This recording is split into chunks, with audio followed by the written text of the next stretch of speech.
I didn't get a notification yet. There we go. What up? What up? We're live. Okay, I'm always the A2HH last one to live. get a notification. We probably ain't gonna, we'll see who gets notifications and when they get them, but I know people will come in. Let me see what it looks like on this end. How you doing today, Coop? I'm good. How are you? I'm great, man. It There's looks no like notification. it says upcoming. Let's see if we get in there. Yeah, Yeah, I we're got live. my. We good. No, I just got my notification. Yeah, Okay. Cool. Cool. everything's And flowing. how's How are everything you? going? Everything's flowing well. Yeah, I've actually been cleaning this space up. As you can see, I'm a little bit further up. I placed myself. This basement has three parts to it, and so I'm kind of like on the back second part. And Mm-hmm. so I placed myself right under the light in the back second part because the third part to the left of me doesn't have any light whatsoever. And the light over there where I originally started doing it when I moved here, like it sucks as you remember. Shout out to everybody coming in the room. People are saying, "What's up, fellas? Peace King. What's up, But y'all, man? We got a really big hip hop week, man. We got some music that we've been anticipating for a minute. Friday, we're just a few days away from DRILLMATIC dropping and Cheat Code dropping. yeah, I predicted Cheat Code. I predicted months ago that I thought Cheat Code would be album of the year, but the game disagrees with me, and he says that his album's going to be album of the year. 30 tracks. He released the track list, and we're going to talk about that, man. It's a lot to really get into today, and there's a couple of highlight songs, well, songs on there that I want to highlight that we need to talk about. I can't wait for Friday to really talk about this new music, man. But you've kind of been a fixture in Twitter and whatnot for the past couple of days. Oh, and yes, I by the did. way, too, for the people in the room, man, Coop has a dope top five out. You know, y'all check that out after the show. He That's what did I the want. top five Right. Scarface songs.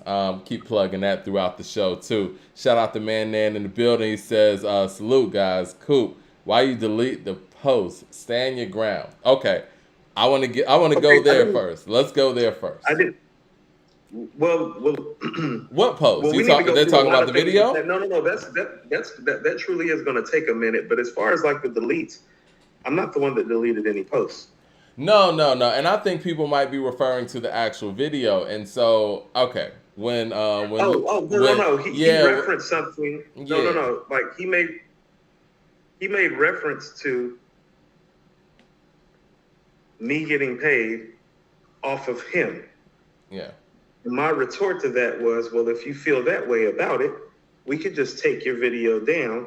And I also let one of his followers know that, like, based on the amount of views that we had up to that segment on that point, it was about $7 or $8 worth of revenue, and that we would be more than willing to cash that to him if he felt that way, because that's what we had made off that video. And so, right, right.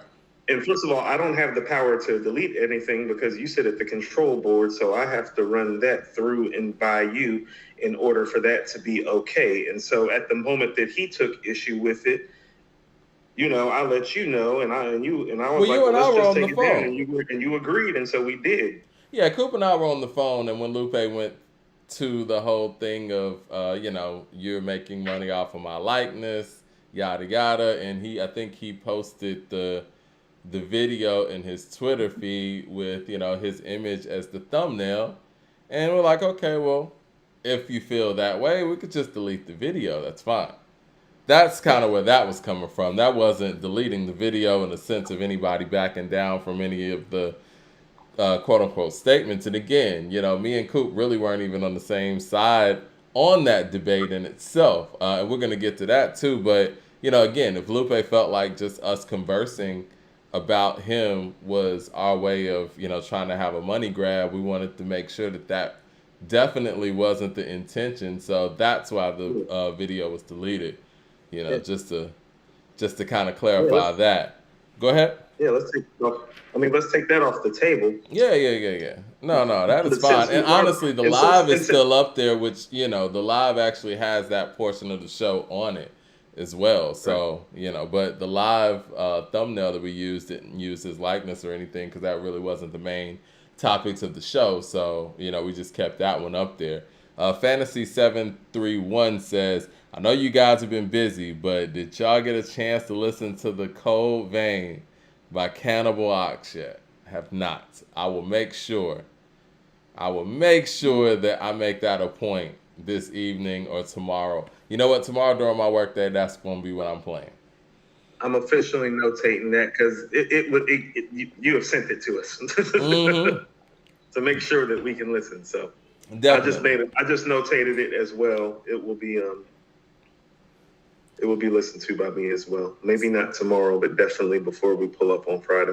Definitely. And we've pinned the yearbook all the way to the top of the chat.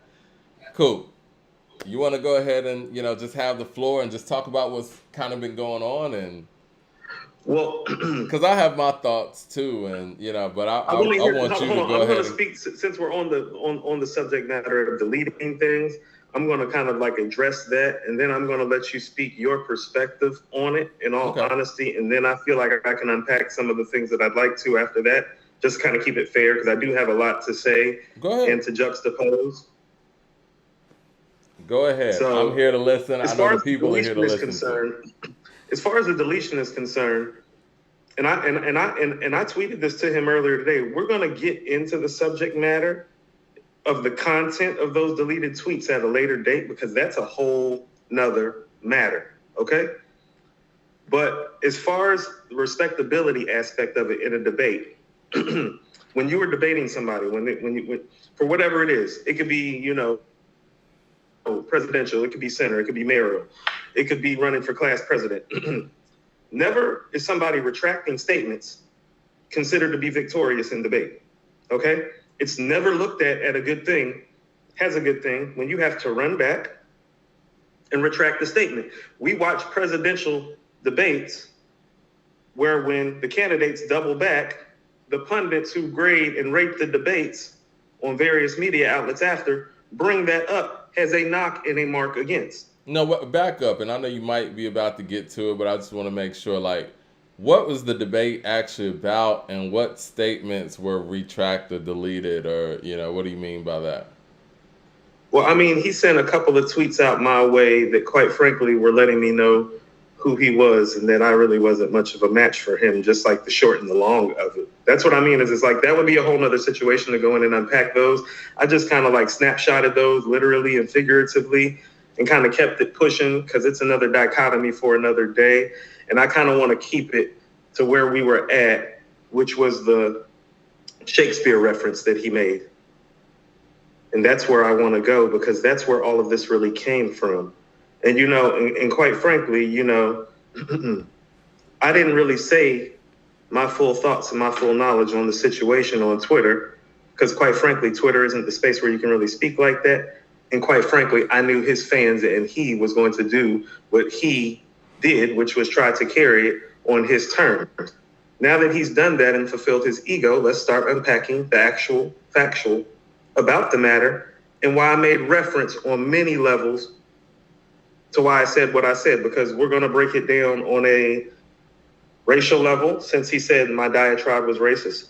We're going to break it down on a fundamental writing level, and we're also going to break it on a socioeconomic level, and then we're going to put it in the context of where he would be placed in society if he were in London, England, when Shakespeare was alive, since he wants to reverence him so much. So now I want to hear what you have to say, because you really have been silent in all this, and your thoughts are valuable to this two-man team. Let me get to this super chat real quick. 007 says Lupe needs to wake up and realize that he's not creating a money grab. He unfortunately doesn't make waves like that, but I could be wrong. The Lupe fans are gonna kill you in this. You know what? My thoughts on this was I didn't understand how it got to this point. Hold on, let me rewind. My first thought, and when all of this was going on, was the fact that, we've been doing this show for, 2+ years now, and we give flowers to everybody. And, give credit where credit's due. I think Lupe has one of the strongest hip-hop albums of the year, definitely in the running for lyricist of the year. And we speak to those things from show to show. We nerd out about the greatness of people past, present, and, and current. And whenever we do those things, it seems that, even if artists are watching, those aren't the things that get them to communicate with us, right? And not that we want, them to communicate with us on any level. We do this for the fans. We do this because we love the music. But I just find it funny that, whenever there is a disagreement and, a different ideological perspective on things, that's what brings people out to the point where we're going back and forth on Twitter. And I just find that interesting. And shout out to people like Jay Skis, Love the Genius, who's come on the show before. My man, Mickey Fax. Shout out to Yo-Yo. She did an interview with me when she didn't have to. Same thing with Kwame. So I don't want to kind of be a hypocrite and get lost in that same energy and not give props to the people who have given, shown love. But I just find that very interesting that those are the things that bring people out. And on top of that, I think that there is a way where this could have been a progressive conversation. And, I didn't follow all of the tweets, but, a few of them. And yeah, I just didn't understand how it got to this point and how it didn't become, just a positive engagement and interaction. And you know what? Let me say this too before you go back. I said this on the previous show. I didn't really have a problem with the Shakespeare thing, because I think that's just a matter of taste and this and that. I did see where some people were going when it came to people feeling, and Lupe's not the only one who's made statements like this, and maybe this is not where the statement was coming from, but being above rap music. And I think that, even when we elevate ourselves, people of the culture, to that next level of notoriety or artistic merit, we're still hip hop, and that's fine. It's okay to still, represent rap on whatever level, in my opinion. And if someone disagrees with that, that's fine. And I just don't see why people couldn't just, disagree on a certain topic and do it, in a way where it didn't become a pissing match, Correct. Let's I'm going to try to piggyback off a few of the things that you brought up right quick before I move forward any further and get to the actual meat of this, at least on my side. I actually tweeted that to him. I was like, when I was talking about how you do more community work and that you do the community work that these other rappers claim to do, I said you were silent. You had nothing to say to us or about us when I made that statement. You get what I'm saying?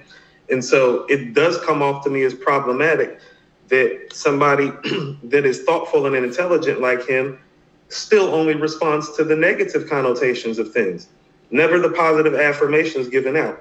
When I can place you in a sphere lyrically next to Nas and Rakim, which I literally don't even do for my favorite MC, Pusha T. And I want to say that live because I said it on Twitter. I never once on this show have compared my favorite MC currently, Pusha T, because I don't even count Nas as currently, because I've literally been listening to him since I was about 11, 12 years old. You know what I'm saying? Mm-hmm. Have you ever heard me compare Pusha T to Nas or Rakim on this show? No, real quick though. I mean, have you heard me compare Lupe to Nas and Rakim on this show? You did. Real quick though, some of the people in the chat are saying that your energy wasn't positive on the show and when we started the conversation. So I guess it's people are saying that he's reacting in the energy that you brought forth from jump. What do you say about that? Everybody has an opinion, and so the people that feel that way, I'm going to own that and be accountable for that. I'm not hiding or backing or running from anything, because what people have to understand is that even in debate, there is really no such thing as a flawless victory. There are nicks and knacks, and there are points and measures, and there are positives, and there are negatives, and there are detracting points. Nobody wins a debate 100% to 0%, okay? And so if you want to say that is a detraction of mine in the context of this debate, then I'm going to own that and accept that. Okay. I mean, because it would be trivial for me at this point and keep me from getting to the points that I want to make, for me not to just kind of own it, accept it, and kind of keep it pushing. Because it's he gave me that energy back, but then he deleted that energy. You know, that's what I'm saying. It's like, say whatever you want to say about me, but it's like, if you feel that I gave that energy off, at least I stood on it like a man. And I did not delete anything. I need to rewatch the episode because, you know, we be going and, you know, Yeah, I they got said it that was a whole 30-minute. I got that whole racist diatribe, apparently. I got that whole Q-tip thing where it's like I don't even like listening to myself back, you know. But Nas the Goat said that, you know, you said that he was on some sucker shit, and I could see how that, you know, could ignite somebody to. No, and I went on Twitter, and you can ask Nas the Goat. Me and Nas the Goat had a back and forth on Twitter, and he was like, "Nah, Coop, you said it was some sucker shit." And I said, "Well, if I said it like that, I said, you know, we go live and it's unrehearsed. I said that wasn't proper." Yep. I said, but I still stand on the majority of like the statements that I made. I said, if I said it was some sucker shit, I was like, then, you know, I'll own that. But notice I didn't say like, oh, well, give me that back. It's like, no, I own that I said that. Like, okay, like, you're right. You feel what I'm saying? Like, ain't no running or no ducking or hiding in me at the end of the day. So. Well, I mean, you know, it's, again, people disagree, and I think there is a... Right, when I'm wrong, like I say I'm wrong, though. You feel what I'm saying? He's like, no, you're wrong for doing that, Coop. I was like, you want to know what? I am wrong for doing that. But the point stands, so let's keep going. So go ahead. You know, I want to bring up a few things. He referenced, you know, Shakespeare as being his final boss.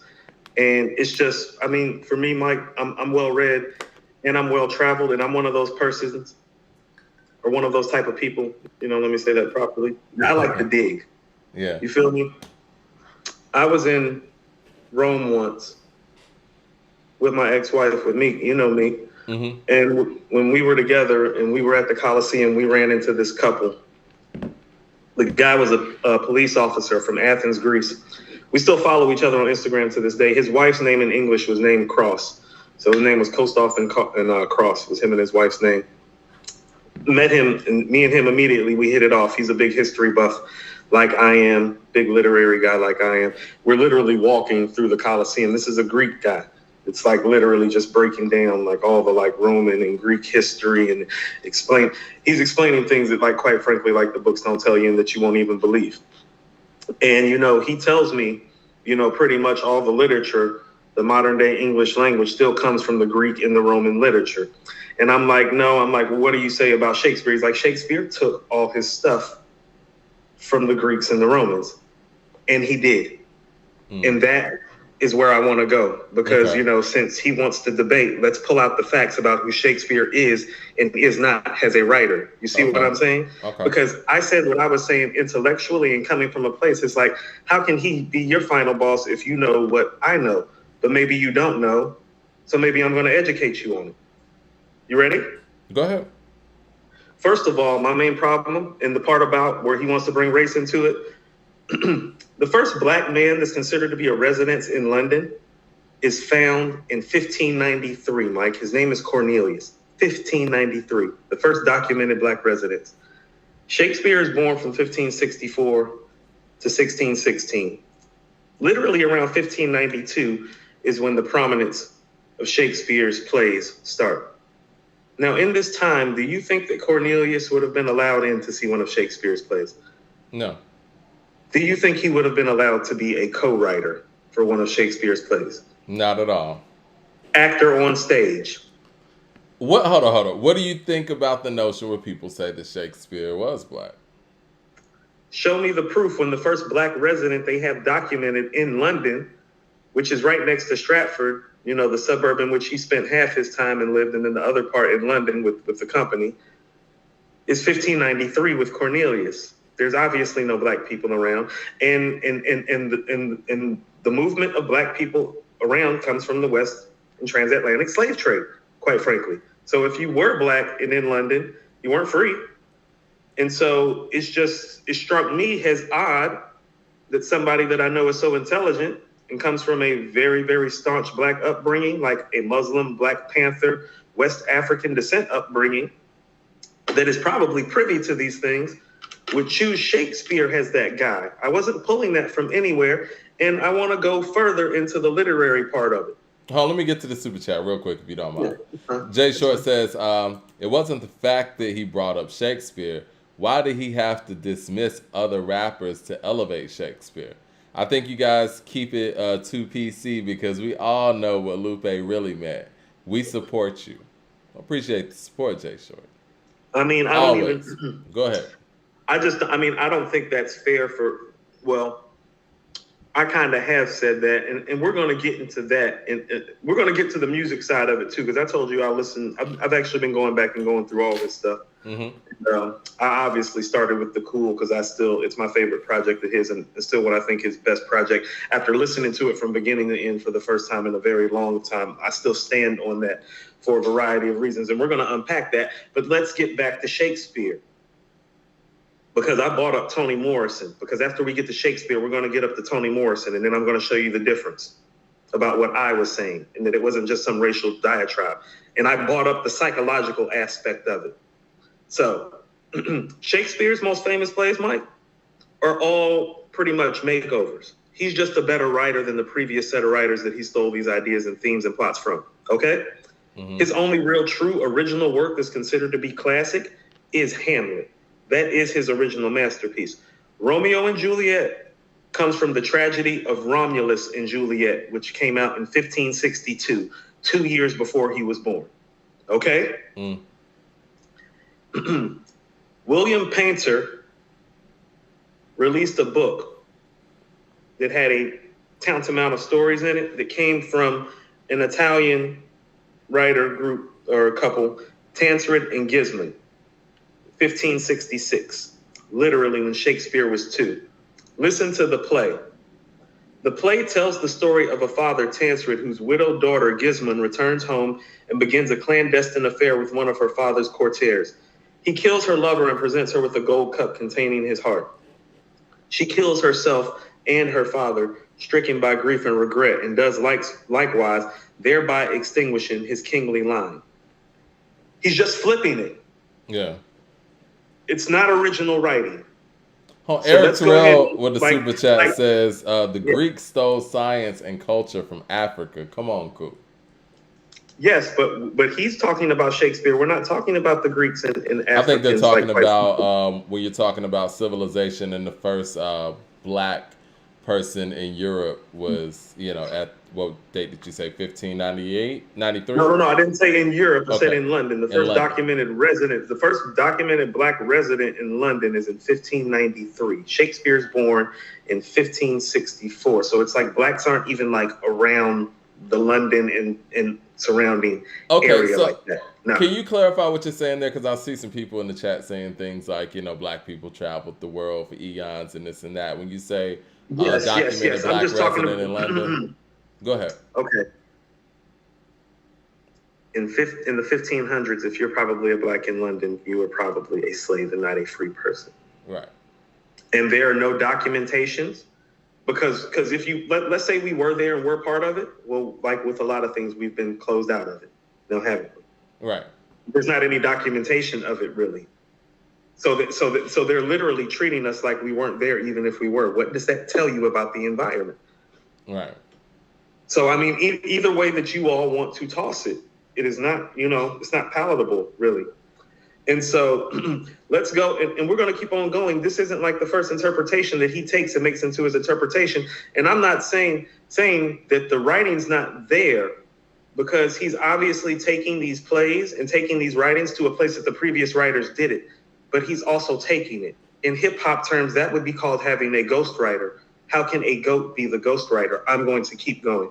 Taming, let's go to some of the actual literature. In The Taming of the Shrew, the central focus, the theme of the story, is a man who physically and psychologically abuses a woman to the point of coercion into marriage. Is that something that you would want to have Maya read as a young black woman? Well, no. Okay, that's what Taming of the Shrew is about. Yeah. That's what I mean. Is like if he wants to start getting into it and unpacking it and have a real intellectual debate about it, let's start. But again, we glorify Eminem's records too. But Listen to this. The plot for Macbeth came from Raphael's Holinshed's Chronicles in 1582 when Shakespeare was a teenager.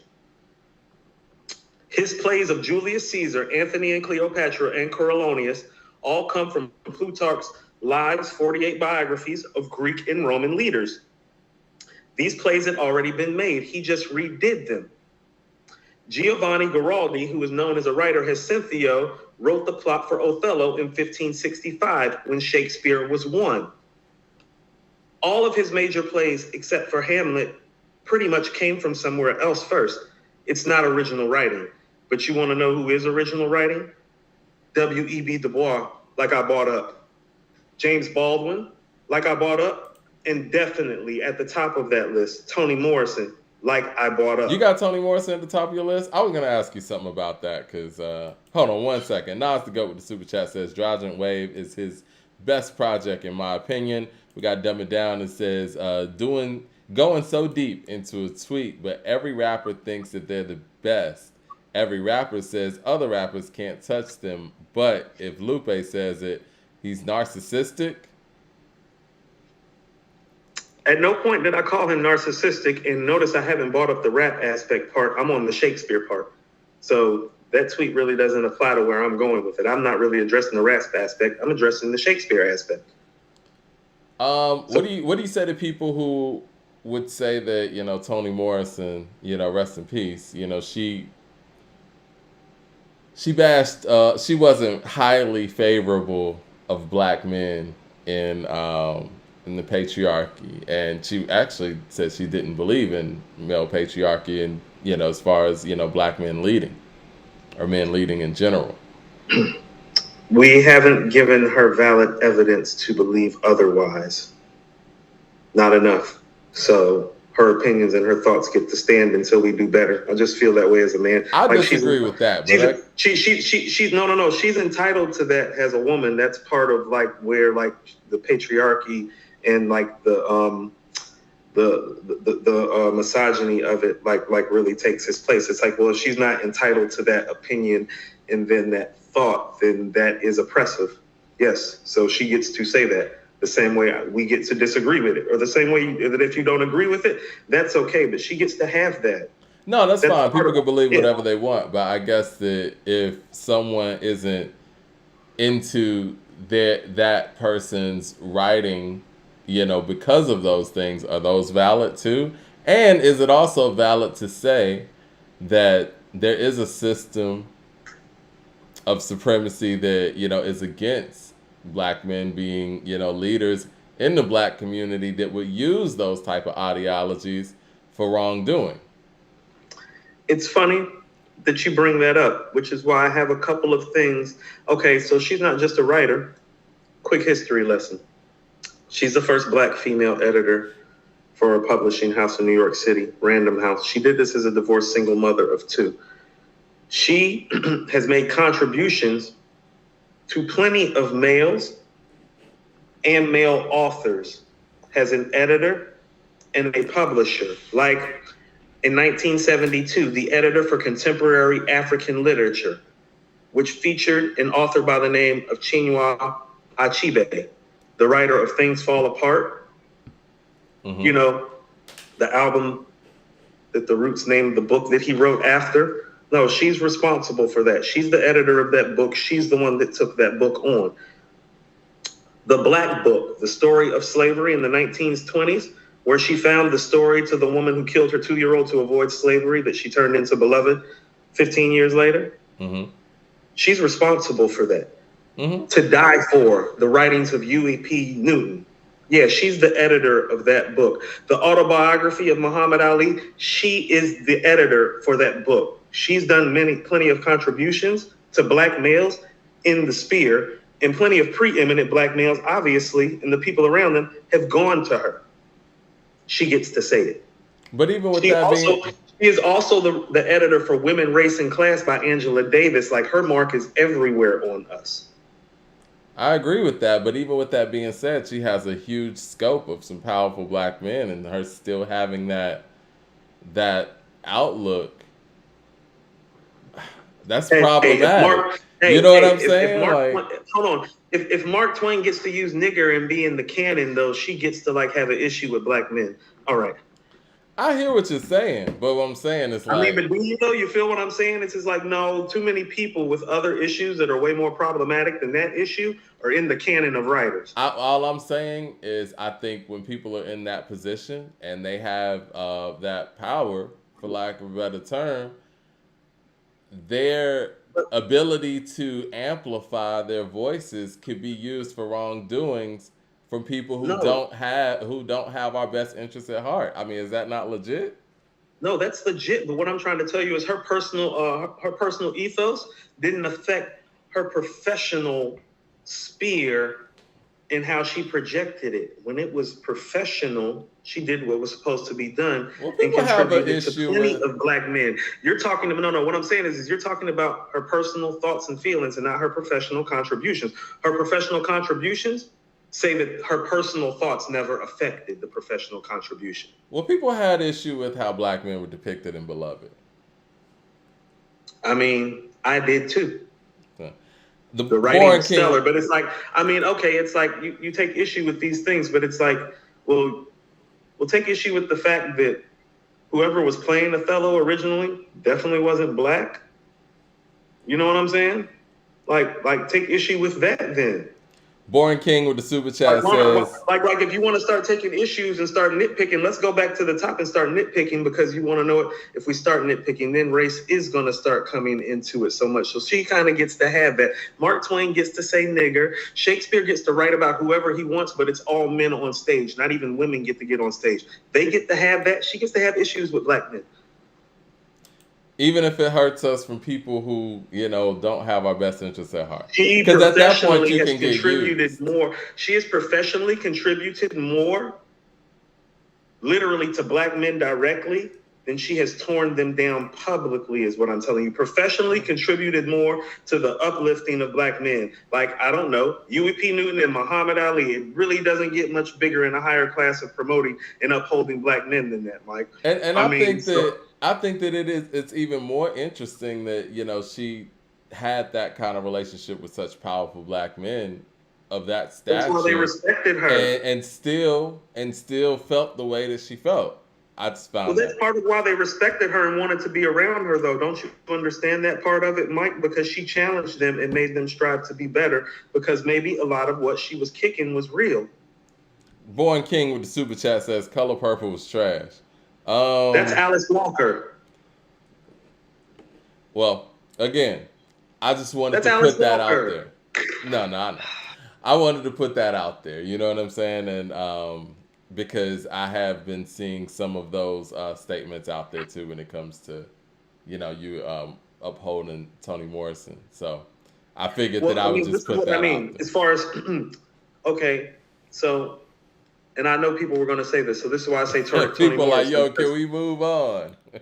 No, because I look at it like on rap terms. And it's like, well, the people that we say are the best are usually ones that are like the most proficient at the craft and entertaining at the same time. Like it's not just that Nas and Rakim are proficient, it's that they are entertaining with their classic level of songmaking, correct? Well, that's who she is as a writer. She's the one that has the prose and the entertainment level. Mm-hmm. No, I got you.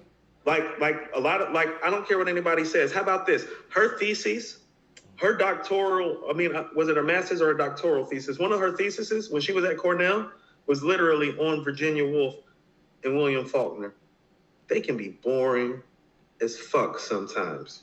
She prose-wise is every bit of the writer Faulkner is, and highly more entertaining. I'm speaking and I'll just say this. If Shakespeare is the best, does that mean Babe Ruth is the best? You feel what I'm saying? When you jump down that rabbit hole, it's like, well, we just had this whole Barry Bonds conversation, didn't we? It's like, well, how can you say Babe Ruth is the best? He didn't play against no black people. Where were the black writers that Shakespeare had to go up against and like juxtapose himself to? Where's the fairness? There has to be a quality for you to be like the GOAT.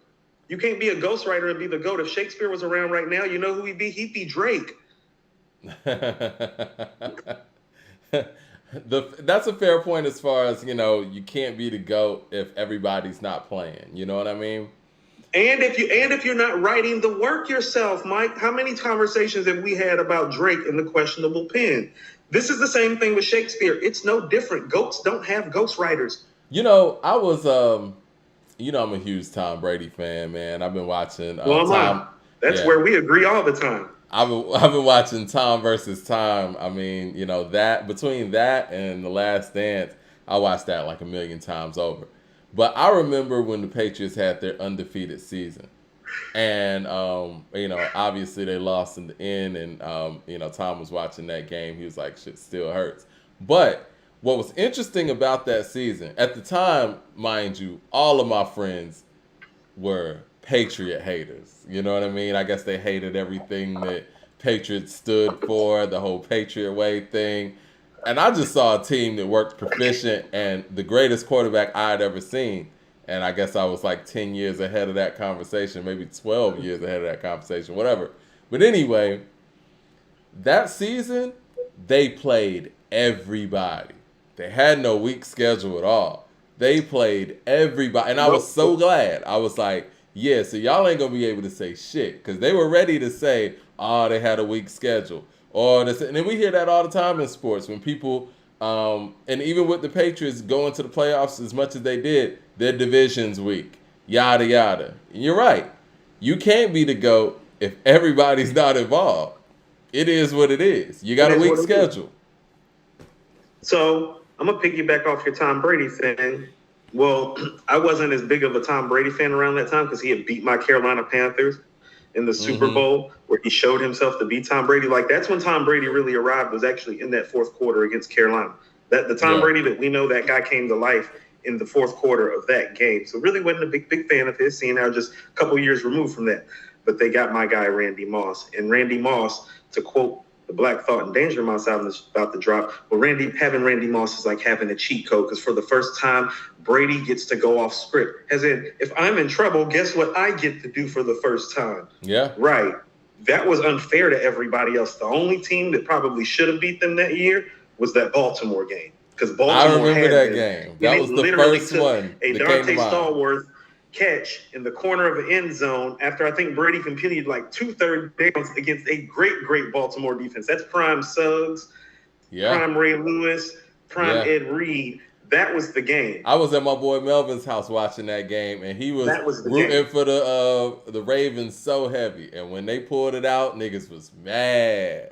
But again, I like it like that because they went against everybody. No, they had a real schedule.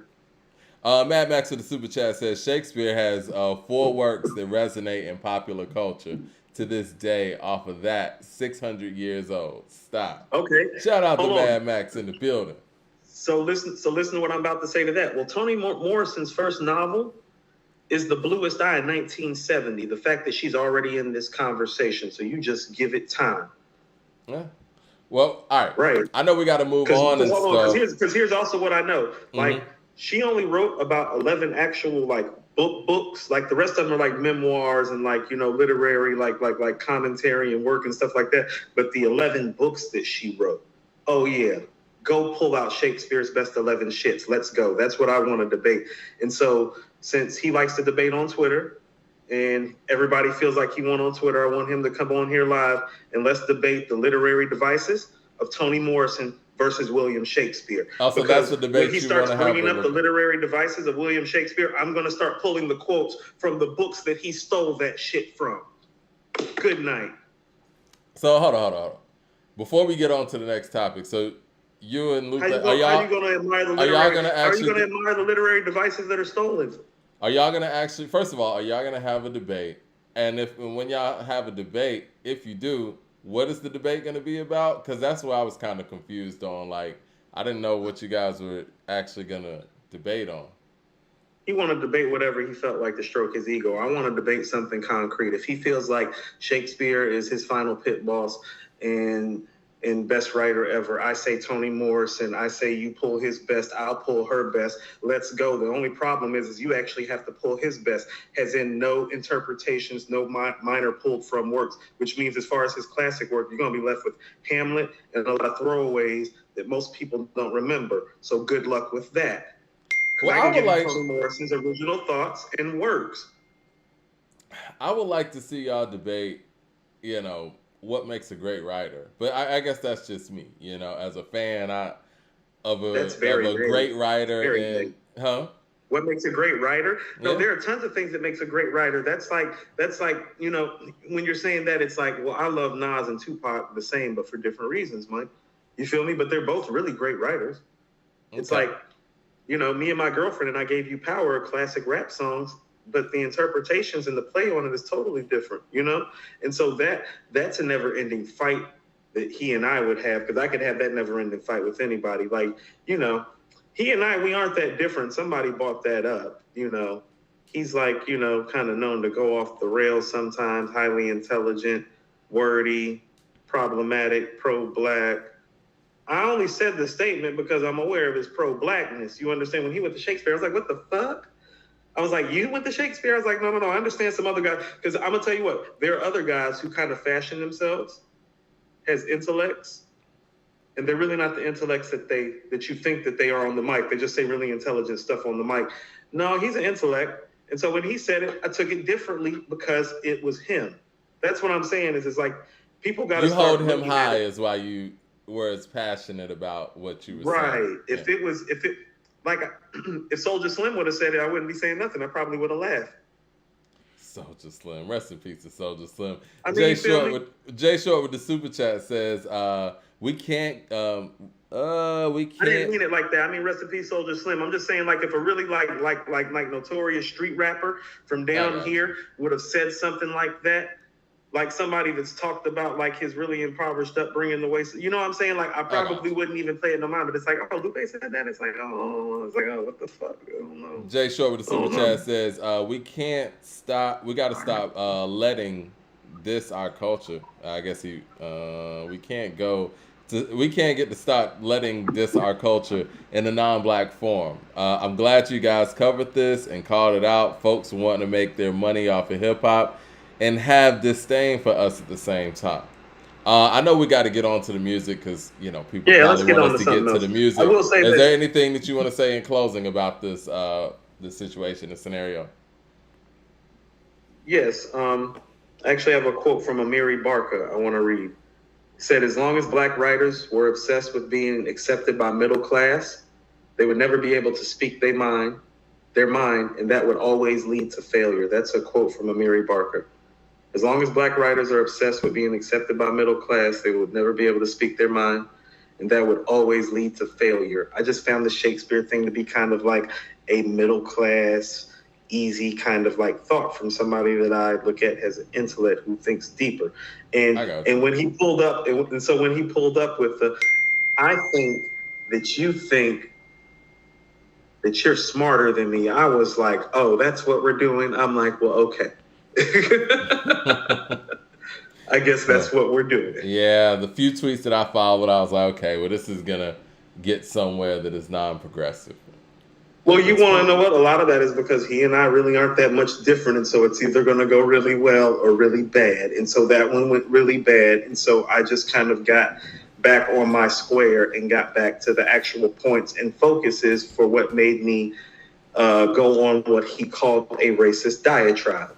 And so I hope I've clarified some of it on my side. He is more than welcome to come and debate me about his final boss who has ghostwriters. Y'all should do a Twitter space or something. But they were inviting me to that. I'm going to tell you what's so real. I've only been on Twitter for a year, and I don't even really know what Twitter space is. Yeah. It's kind of like being on the phone in front of, all the masses amounts of followers and something, So I think that, y'all could probably get somewhere. We'll see. But let's move on, man. Let's move on. I mean, Mike, you know me personally. Is like this even like how I like handling stuff? Okay, then. All right. I'm on Twitter.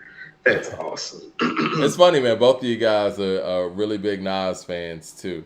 You want to know what's crazy? Writers and writing. It was written. Like we both. Okay, so check this out. He started writing, I think, after he heard it was written. So did I, but I went and wrote to Illmatic because the beats were better. But around the same time, and we're obviously the same age. I'm older than you by 8 months. I'm older than him by like 4 months. We're all the same age. So so when I'm probably on here talking about Philadelphia Half-Life, He knows what I'm talking about. We're the same age. When I'm talking about the score, he knows what I'm talking about. He was there in '96. AT Aliens, like all his influences and my influences are comparable. Yeah. LP with the Yeah. super chat says, Nas the GOAT, truest, and dumb it down, oh Cooper fade. LP with the funniest super chats in here. Let's go to the game. Hold on. Now I will say this: me and Dumb It Down had some tense words on Twitter, and we actually went to the DMs and worked it out. And this is what I mean. Dumb It Down went in the DMs, and he was like, "Coop, your energy wasn't right." He was like, "I'm only telling you because I fuck with you." And I was like, I said, that's real that you put shit on pause to jump in here and say that to me. I'm going to jump back out and clear it up. And that's what I mean is that I was a man about this shit the whole time. Every time I was wrong, because I understand how debate really works. You really lose a debate when you're arrogant and act like you don't lose a thing. You have to own it because it's live. So he like, nah, Coop, he in the DM like, Coop, I'm telling you personally, you wrong. I've been watching the show from Jump Fam. You're wrong. Like you tripping right now with the end. I'm like, bet. I'm like, that's real shit for real. Thank you. I'm gonna jump out and fix it right now. Boom, boom, bam. Done. It went down just like that. Dumb It Down, I'll tell you.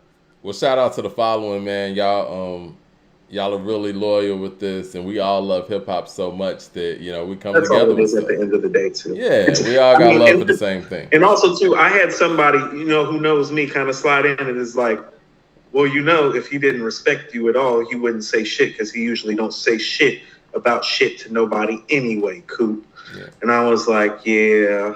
But I also want to get it clear too, man. I don't want people to feel like we here on some clout chasing shit. Like that's not what we're here to do. Like that's why I wasn't atting you, and that's why I was kind of like just talking to him directly. And notice it's like I didn't put any of our stuff up on any of my personal social media page. Like, hey guys, look at me get into it with Lupe, because that is clout chasing. Yeah.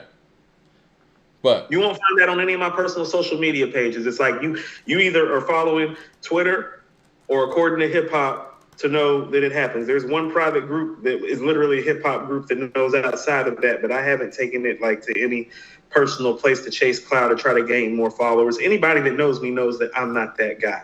Like people that know me that know that I would really like enjoy more really, really debating him than getting any sort of real following out of it. Like people who know me. You know what I'm saying? So Eric Terrell with the super chat says, so when Kanye said he wasn't a rapper, he was Disney, Steve Jobs, etc. Isn't that the same thing? I thought that.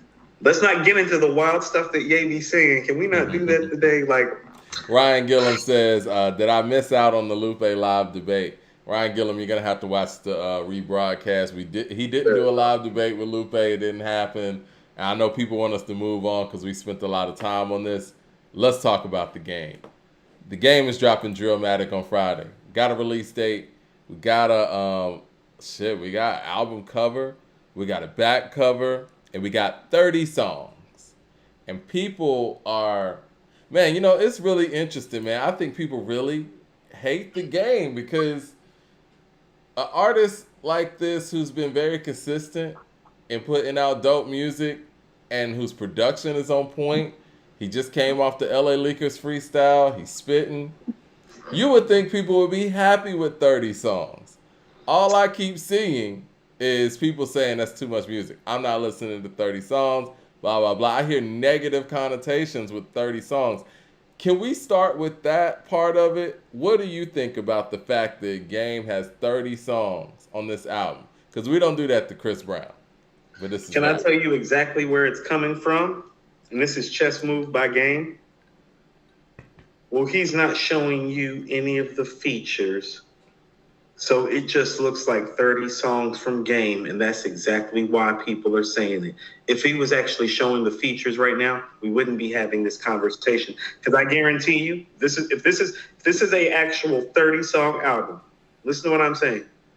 There is 11 to 17 guest appearances on this album in a singing or rapping form. I heard an interesting perspective. Somebody was like, yo, he should have did 10, 10, and 10 and released them throughout the year. and release like, 10 at a time, rather, like in a series, volume 1, 2, 3. I think that's cool, but you know what? He did that somewhat with the documentary 2 and 2.5. And when he released those 2 weeks apart, we sitting there like, damn, he should have released this together. Well, hold on. First of all, that's part of the reason why people shouldn't. I'm glad you brought that up. Part of the reason why people shouldn't be looking down on him doing this is because of the documentary 2 and 2.5. Exactly. That's some of his better stuff in there. Straight up. And I wish it would have came out together, to be perfectly honest with you. It would be held totally differently had it came out together. It would. Same thing. Hold on. Did not we have this conversation about Hitler Wears Hermes, side A and B? Put those out together. You might well go and put that crack music together. I agree. And you know what? You know me, I'm against double disc. I've always said that on this show. I think that it inherently puts one against the other, and it's never going to be a tie. So even if you got a dope first disc and a good second disc, the first disc, or whichever one's better, is going to make it seem like the other one doesn't exist. You know what I mean? So I think it's smart here. He didn't make it a double disc. He just made it 30 songs. This is one album. So you're not going to split these apart. You're not going to say the first part was better than the second part. I think he's playing this right. And I'm interested. Well, one of the things I'm interested in what he said in his initial post when he posted this was it's no skips. It's the real album of the year. Now, do you think Game has a chance with this record to make album of the year? Everybody has a chance. How good of a chance do you think he has? Are we like doing odds? Yeah. So if I was to rate his odds of all the album of the year contender guys that are left, I would not put him as high as Black Thought or Nas, but I would put him somewhere with Gibbs and Cole, because actually he has a track record of making better albums over the course of the career than both, even though he's been here longer than both. Yeah. In fairness to him. That's part of why that's happened too. But if this is album of the year, it would be a monumental feat, in my opinion, because a couple things are going on. And we're going to get to this. Well, we just heard the fourth song off Cheat Codes. Yeah. So the way that it's sounding, he might not even have the best album on Friday. I don't even know where we're going to start on Friday. You know, like... We're going to start with the better album. So that's what I'm saying. I don't know which one's going to be the better album. I'm the one that actually picked Black Thought and Danger Mouse to have the album of the year. Cheat Codes?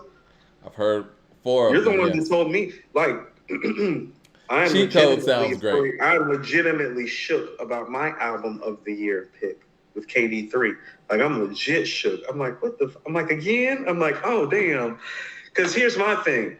You know what? No. We're going to get the thought when we get to the song. We're going to get the thought when we get the thought. Jay Short with the Super Chat says, NY hates the game when 50 didn't take him out.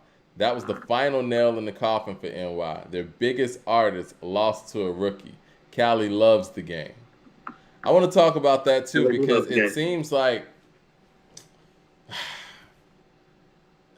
I guess we'll get into it now. One of the tracks on here, the one that stands out the most for me is the Black Slim Shady. And I saw from an Eminem page, they were saying that it's confirmed Friday because Wack 100 confirmed that the Black Slim Shady is a Eminem diss record. At least that's what Wack 100 says. So one of these Eminem pages on Twitter says, confirmed Friday the game will attack Eminem on the track, the Black Slim Shady.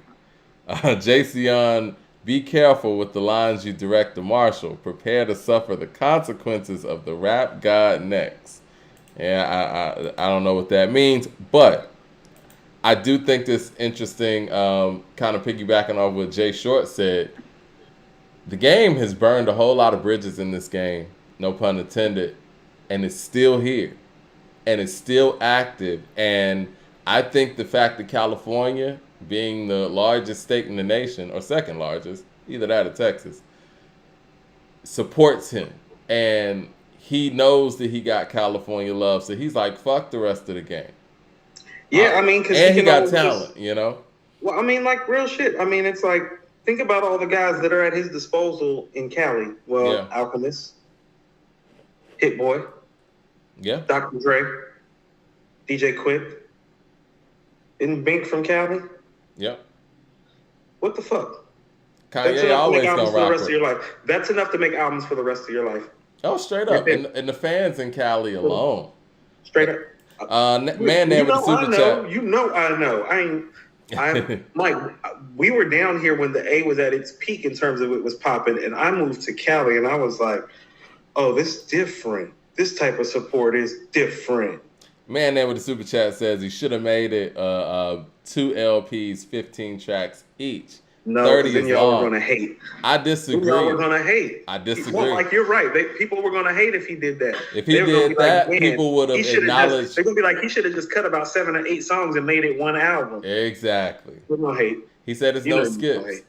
I can't wait to hear it because I hope he's right. Now, what do you think about this record, the Black Slim Shady? Like, what do you think about that? Go ahead. I have just a quick thought, and then we can move to that because I'm selfish. It's like, did Hit Boy do all of these beats? Because that affects KD3. Yeah, it says. Did it say executive produced by Hit Boy or produced by Hit Boy? Somebody look that up for us while we're on the live. I don't want to throw off the show looking it up. Me neither. I'm just selfish. I just want to know because I'm selfish. Well, it seems like Hit Boy is very, very, very involved in the album. So, somebody on the inside said that you know, and everybody knows this. Game and Nas are close, and Nas really doesn't want to conflict with Game shit. So it's like, Game needs to drop because, KD3 is going to be coming. I heard like pretty soon after. Like he's just letting Game flame up for a minute, but like it's about that time. It's about that time. Yeah. So what do you think is going to happen in regards to the Black Slim Shady record? Do you think he's actually going to come at Eminem on some competitive stuff, or do you think that do you think it's going to be something that Marshall's going to have to respond to? Yes. Okay. This is my thoughts on it, right? I think this is the first time, and I'm saying this here on this microphone, I think it's the first time we've seen a legit MC with major support backing him actually get on the mic and be competitive with Eminem in this facet. And before you guys say Cannabis was off in Iraq, no longer had major label support by the time Eminem went full throttle on him. When Cannabis was backed by the majors and actually had a rap career going on and wasn't, enlisted in the armed services, and, peace to him for doing that. That's very admirable. Eminem wanted nothing with Cannabis on the mic when Cannabis was out here torching microphones. So I don't want to hear anybody mention that name. But this would be the first time that we see somebody of this caliber actually step to the mic and be competitive with Eminem. And I'm going to be honest, man, like based on the Game's track record, M doesn't want it with him. He's got a great battle track record. He does. Listen, 50 Cent has a great battle trap record. Now, did he win all of them? No. But he went up against Jada, Styles, Nas, like a whole bunch of people. He didn't win any of those. He only won but the again, thing, though. He was in the ring. We can't even say that about. But I feel you. But we can't even say that about him. To put him so high. No, that's fair. To put him so high in that facet. 50's in the ring. He's not even in the ring in these situations. No, you're right. He's in the ring. He's in the ring with heavyweights. Yeah, 50 was at least in Styles. We can't even say. Yeah, no, he ain't never been in that type of ring. Never. No, you're right. I'm gonna give. No, you want to know what? A lot of people like me feeling like I have issues with 50. Mike, you are totally right. 50 from fucking Southside Jamaica, Queens. He gonna take on any and all challengers. Yeah, battle anybody. I don't care who you tell. Yeah. Dane with the super chat says Nas shouldn't have dropped KD3 into the winter of spring. Shouldn't drop into winter of spring. Let KD2 breathe. Birthday, October. He said let KD2 breathe a little longer, in my opinion.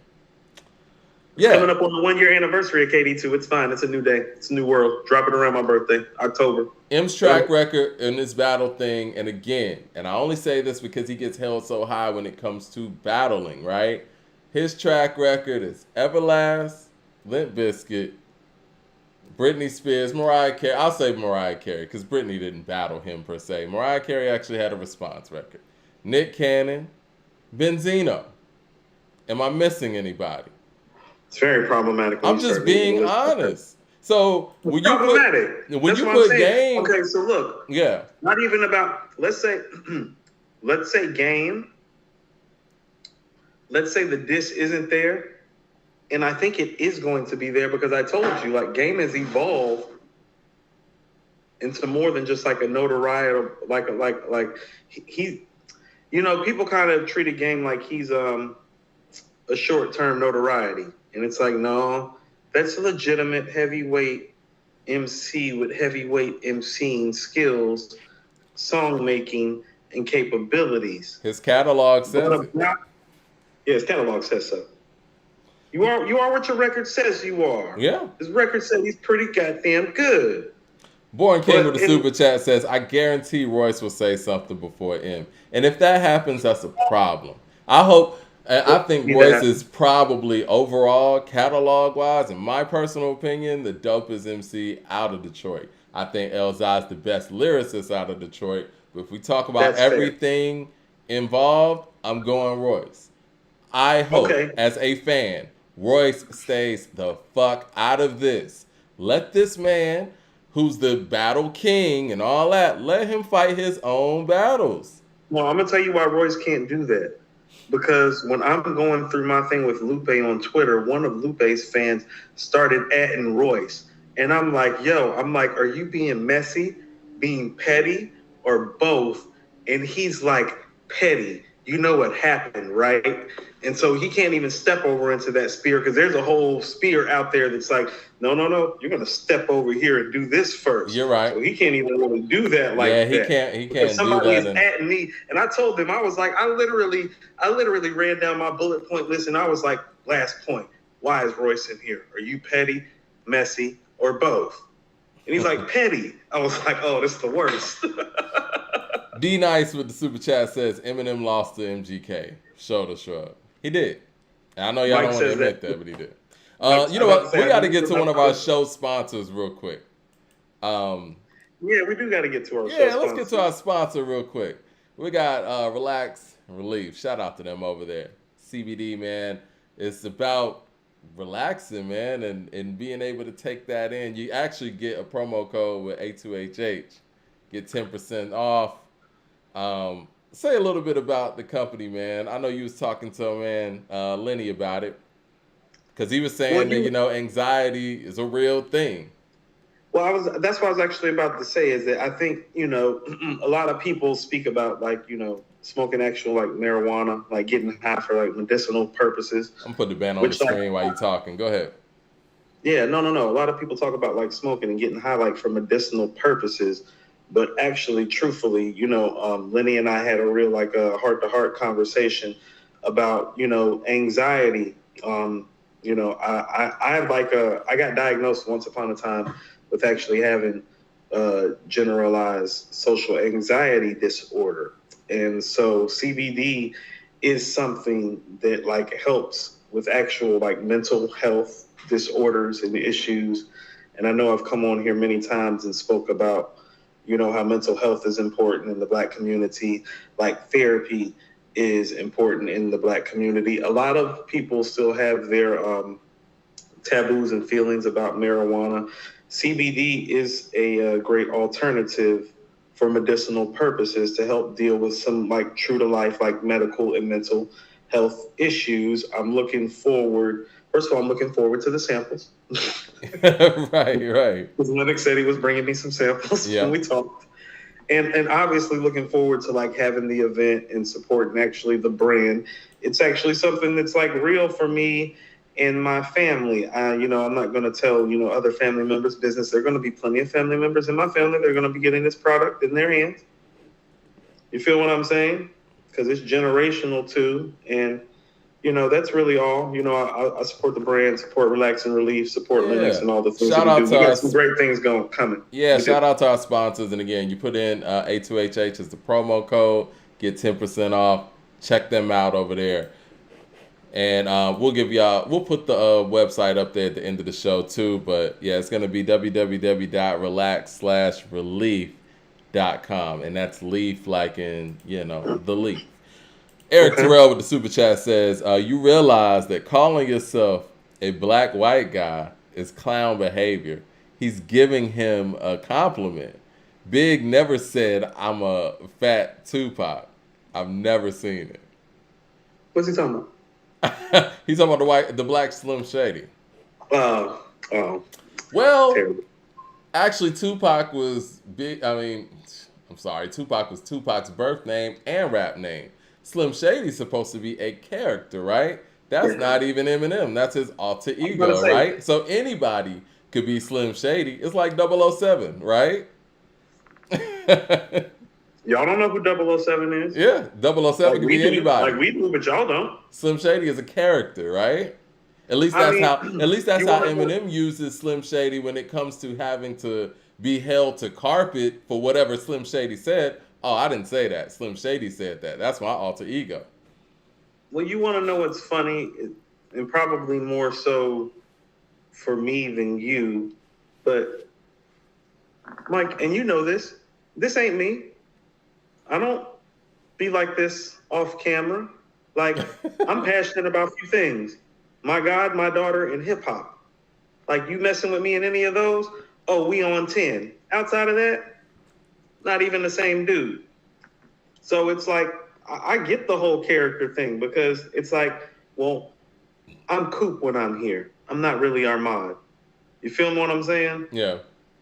Yeah. And the game's about to be the Black Slim Shady on Friday. Yeah. The game is the game, and it's to be sold, not to be told. Yeah, it is. Jay Short said the game says something slick about Dre too a while back. He also threw shots at him in violence. You think he'd actually diss Dre on that record too? That wasn't actually a diss, because when we unpacked that, Mike, I believe that we kind of there was some smoke with that fire. So this is my thing. When you think about it, what has Dr. Dre done for the game outside of the documentary? He's been around for a long time now. I'm just gonna say this: if the game is dissing Eminem, he's dissing Dre, and that's just what it is. There's nobody who's worked with Dre from beginning to end in the way that Eminem has. So once again, if I'm not mistaken, Game is about our age. Like, we're all the same age. Lupe, me, you, Game. Like, he's about the same age. He's a grown-ass man. Yeah. So it's like this whole Dr. Dre thing. No, he's 40, fam. It's different when you're 40. Yeah, like, it's different when you're 40. It's like, no, we all grown men up in here. It's like, oh, you rolling with him?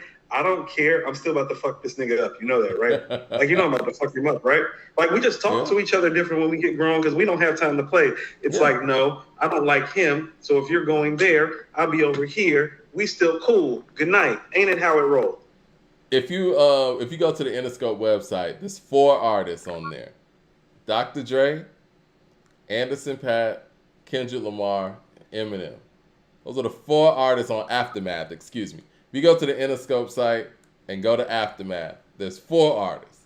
Aftermath has 4 artists: Dre, M, Kendrick, Anderson .Paak.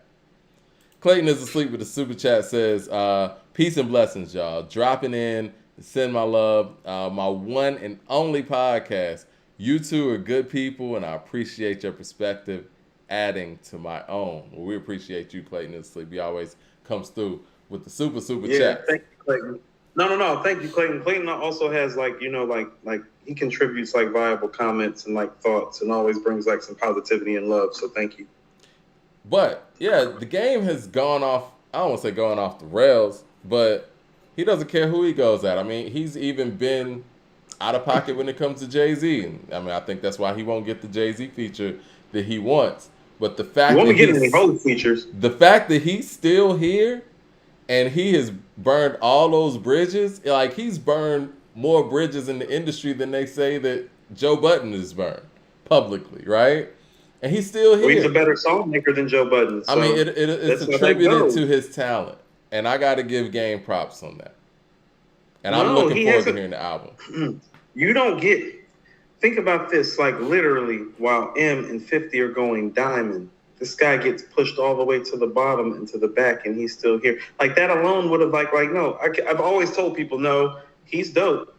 He's really nice. And Like and what was dope about him was that his projects have always been great, and he has gotten progressively better as an MC. It's like the guy that's on the documentary too, rapping on Dollar and a Dream.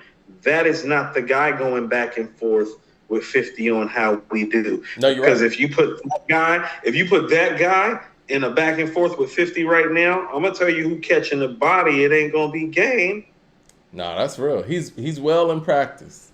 I saw clout chasing in the chat, and it brought up one of the notions that I thought about when it comes to this Black Slim Shady Clout thing. chasing what? Somebody said the game's a clout chaser, and so it's I think funny. he's too big for that. Yeah. It's funny, man, especially when it comes to Eminem, right? And I'm going to say this and we can get off of, the M part of it because whatever. But you hear that notion, nobody wants it with Eminem. Why do you think nobody went at Eminem? Nobody went at Eminem, blah, blah, blah. But when somebody goes at Eminem, you clout chasing. Which is it? You know what I'm saying? Like, which is it? Is it the fact that people don't want it with him, or when you come at him, it's clout chasing? The man's invincible. They got a hip-hop force field around this nigga. It's crazy. The force field that's around Eminem with the fans and the fandom and how unrealistic Eminem's fans are is insane. Here's what I would submit to you. M kind of needs to respond, not about Game's rep, but about his. Not about Game's battle history, but about M's real lack thereof. As in, if getting engaged with Game doesn't kind of like ignite your greatness, because here's the thing about being great. It's like they all have a mystery switch. And it just like you got to flick the switch. It's like when you're like inherently great. That's why when you ask me, it's like, well, can Jay-Z have verse of the year? I'm like, oh yeah. I'm like, yes, he can. Yeah, he's Like, Jay-Z. we don't have any recent evidence. I was like, but yes, he can because he has a switch. He does. Like, you know how all those great playoff teams that have won championships have a switch, Mike? does. And it's like, oh, it's playoff time. Hold on, I'm about to bust this nigga ass right quick. Hold the fuck on. No. No, It's you're right. different now. Hold on. The refs looking. Hit this nigga right quick. Oh, what? It's different. Yeah, you're right. Well, if he's different, like this is one of those moments where it's supposed to show.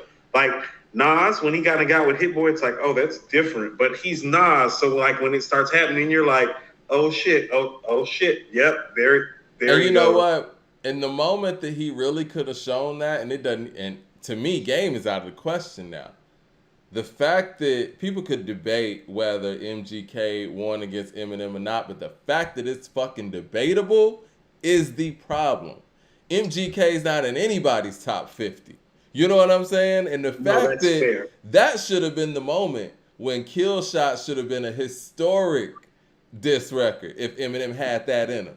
See, that's what I'm saying is that I don't think, this is the thing about that level. Like, Golden State didn't take Memphis seriously when they knocked them out in the play-in. And they really didn't take them serious like that first game. But then you get what I'm saying is it's like, no, there's like a level. And so maybe MJK doesn't like register on M's level. So I'm going to let that slide. But Game registers. That's what I'm saying is it's like, no, if it's there, we're about to see. Register or not. No, it needs to register. No, if it's a caliber good. MC, then I'm going to say that maybe MGK did, like, maybe he didn't register. You get what I'm saying? It's like remember when Jay is on the blueprint on the takeover, and at the end he's like, and for all y'all other cats throwing shots at Jigga, y'all only get half a bar. Fuck y'all niggas. He was kind of letting you know. No, that's one of the best rap lines ever because he was letting cats know where they stood. He's like, Prodigy gonna get some work. Nas gonna get some work. You dudes ain't good enough to get any work. Kill Shot, no. I mean, I feel you, but it's kind of revisionist history because Kill You're not good enough to Shot, get this work. he You're not good enough to tried. get this work. Cool. He tried on Kill Shot. He Do didn't you go think so? through. He didn't go through passively. He tried. He waited.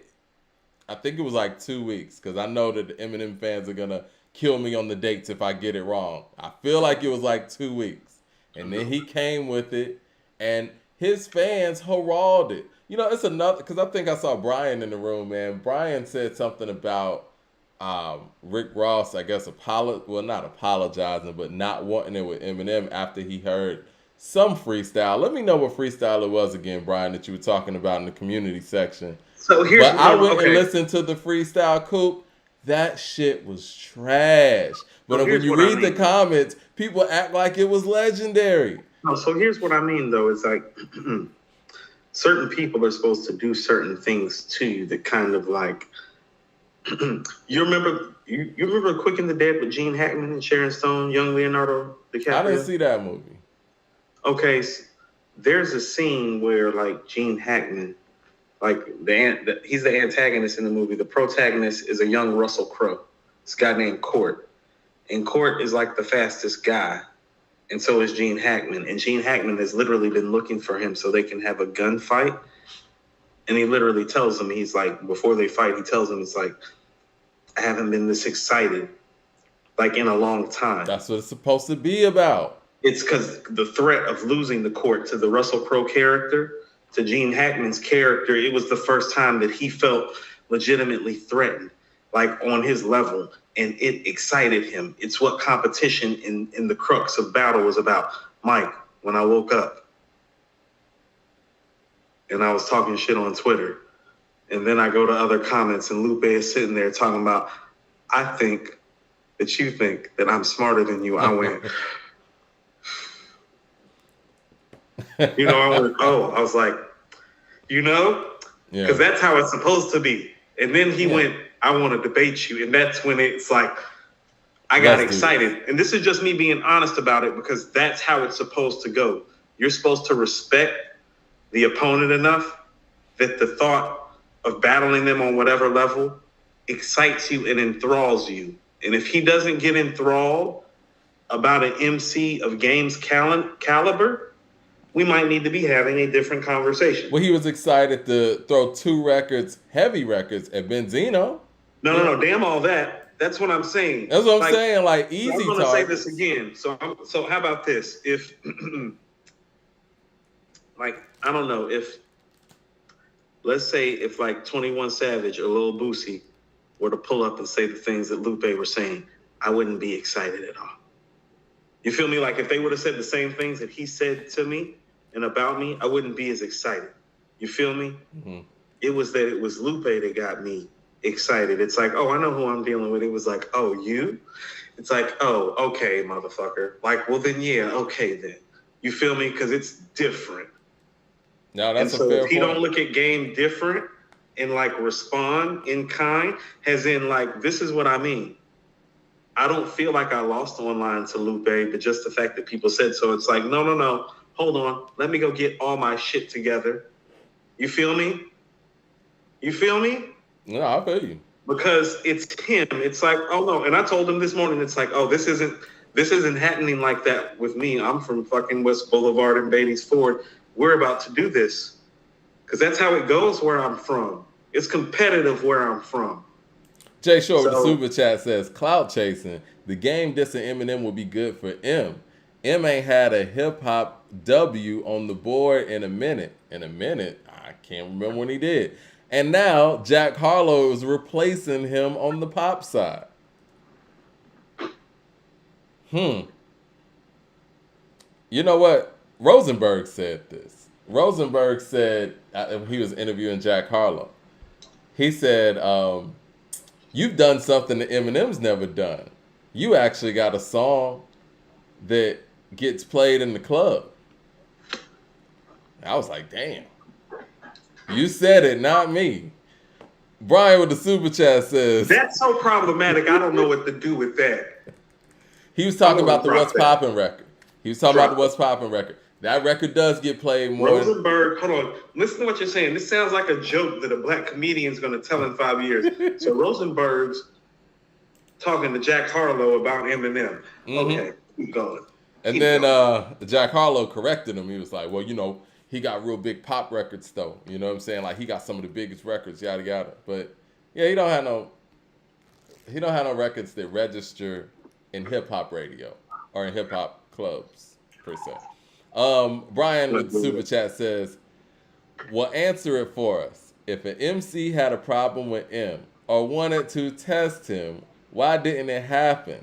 It's happening now, Brian. MGK, that's what I mean. It's happening now. MGK charged his grievances. Oh, he said MGK changed genres.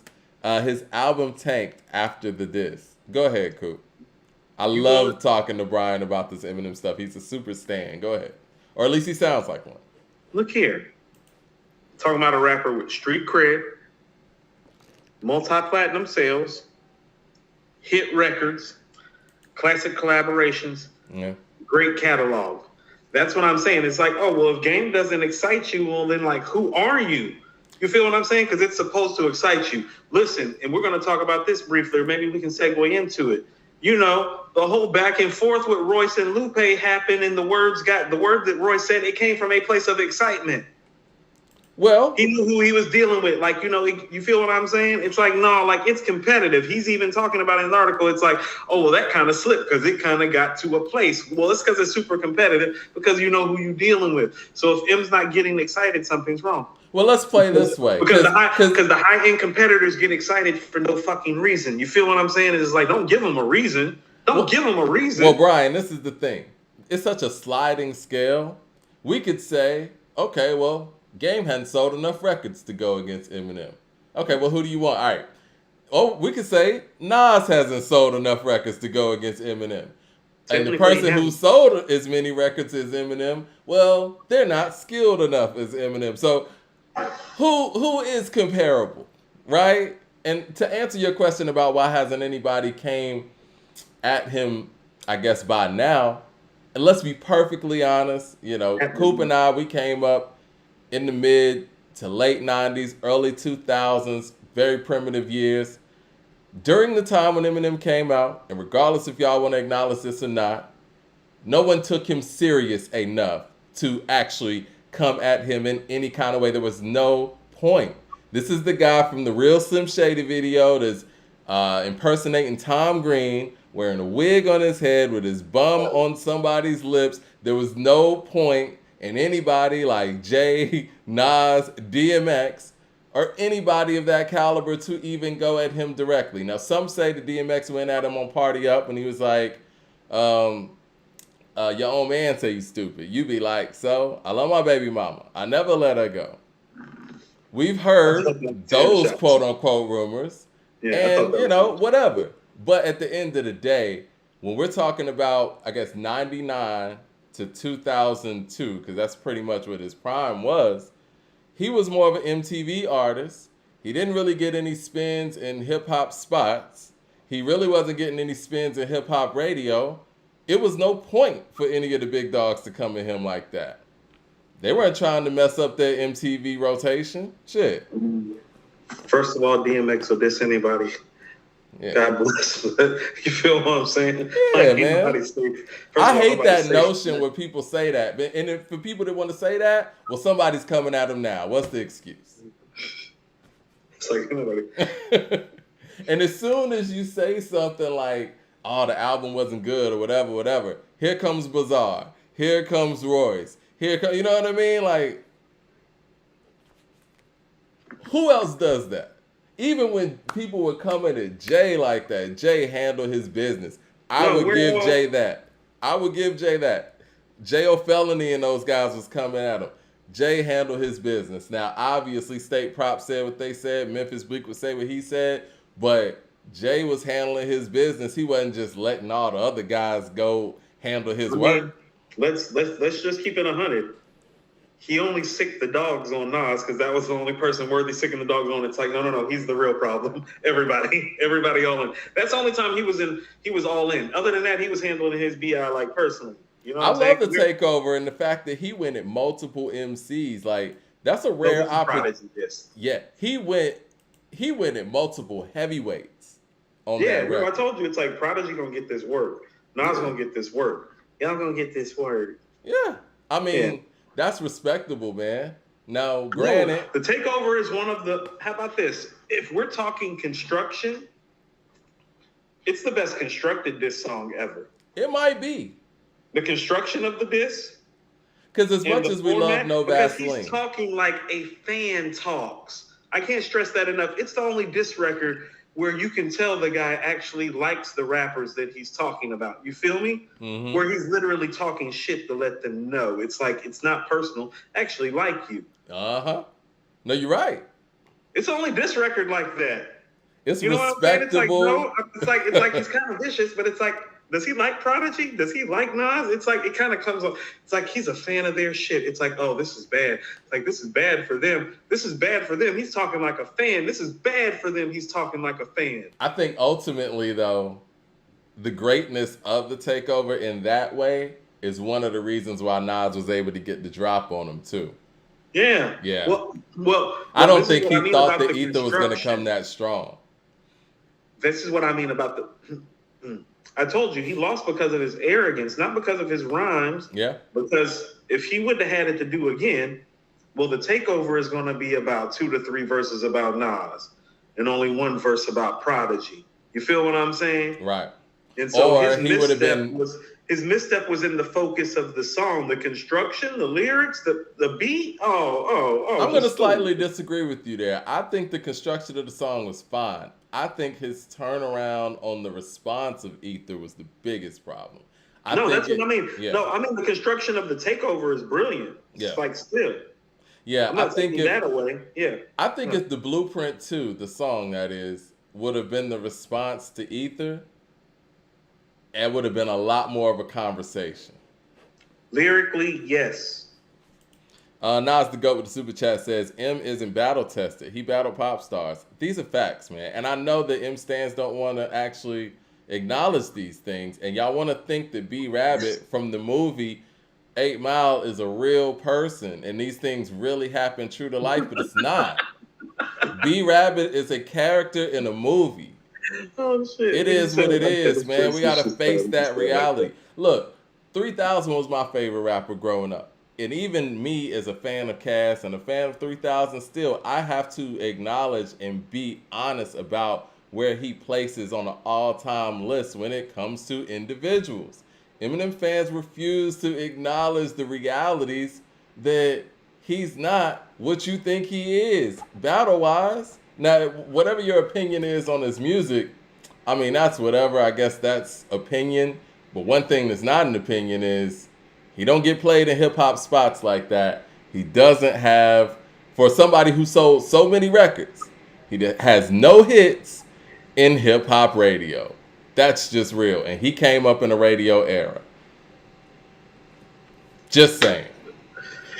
But I'm looking forward to hearing the record, obviously, and I know y'all looking forward to hearing me talk about the record specifically. You know what? On Friday at midnight, I'm going straight to that record. I am. Before game and before cheat codes.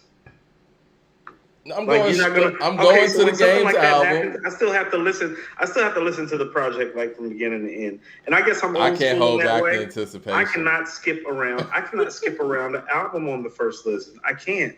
I'm going to go straight to that song, then I'm going to go back to the beginning. I can't do it. I can't do it. I have to go through. Here's how I know if an album is like immediately for me something's classic is if I hear the album the first time through, and not only do I not think about skipping it, my is like, hold on, I need to listen to that again to make sure that I don't want to skip anything.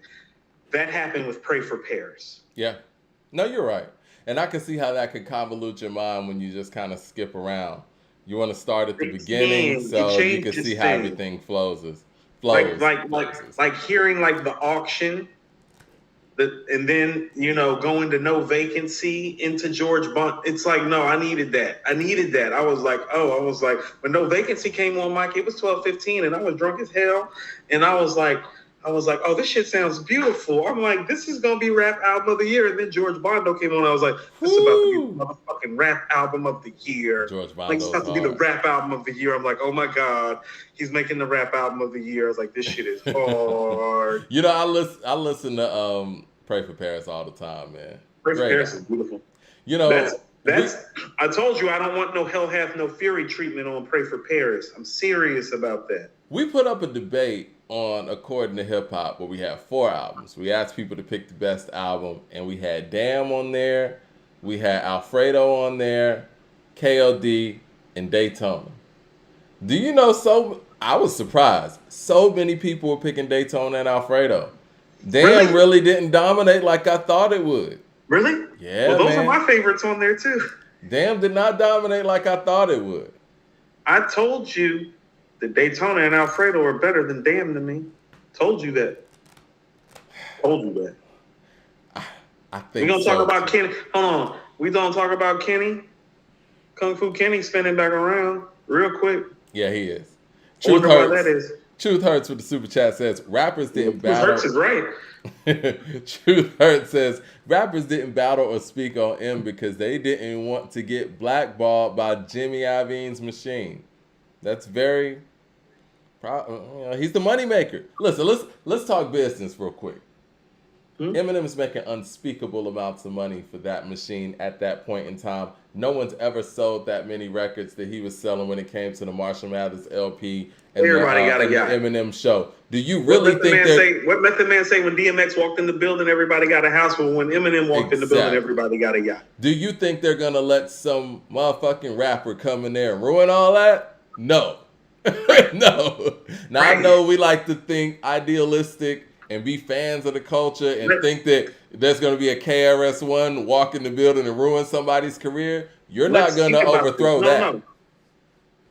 So let's juxtapose this around the same time at Def Jam. Method Man just spoke to this in an interview where he's like, when DMX came in the door, all the niggas got a house. Yeah. Hold on. Listen to what I'm saying. That's what? 4 million records sold? 4 or 5 million records sold? M's like doubling that on the Marshall Mathers LP. The Slim Shady LP goes triple platinum out gate. Out gate goes triple. Those are single albums, right? I mean, not double disc for those out there. Those are the highest 2 selling albums in rap history.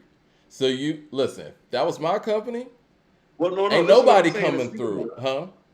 Think about it. When nobody knew him, yeah, he went triple platinum. DMX had the streets for years and had to sell. DMX had New York on Smash. The game was literally on the hottest Smash. nigga in the streets. Had known about him from years. Was on all types of guest appearances. And you know what he got for all of that? About 1 million albums more in record sales on his best-selling album. And then the Marshall Mathers LP and the Eminem show come out after that, which is just ungodly amount of numbers. Exactly. Jimmy Iovine's second yacht belongs to Eminem. Yeah. And so do his third, fourth, and fifth. Ain't no rapper gonna come in the door. All these motherfuckers. That's what I'm saying. Oh, no. Ain't nobody, they're not about to let anybody come fuck that up. Listen, man, if I own Interscope, people will murder you about that stuff. People understand this is a different type of money we talking about. Niggas is out here getting killed for $100, $200. Yeah, if your artists come through the door trying to diss somebody that's making us hundreds of millions of dollars, I'm gonna have a conversation with you. And we're gonna cut this man's air off. I mean, I want you we're gonna cut his water supply off. You asked me recently, you were like, yo, Coop, you ever had like somebody steal a song for you or somebody in your camp? And I bought up the whole holla thing with the digital thing from Alliance, the Tatted Up guys. Mm-hmm. No, that was serious. That was like taking money out of our bellies. Like, let me tell you how real it was. Asaya was still in the belly when Holla recorded digital and was about to go perform it, and is like, I'm performing digital tonight. We're about to blow up. This is when he had the rap van and the plug to Universal and all that. And he looked at me literally and was like, you need to be there.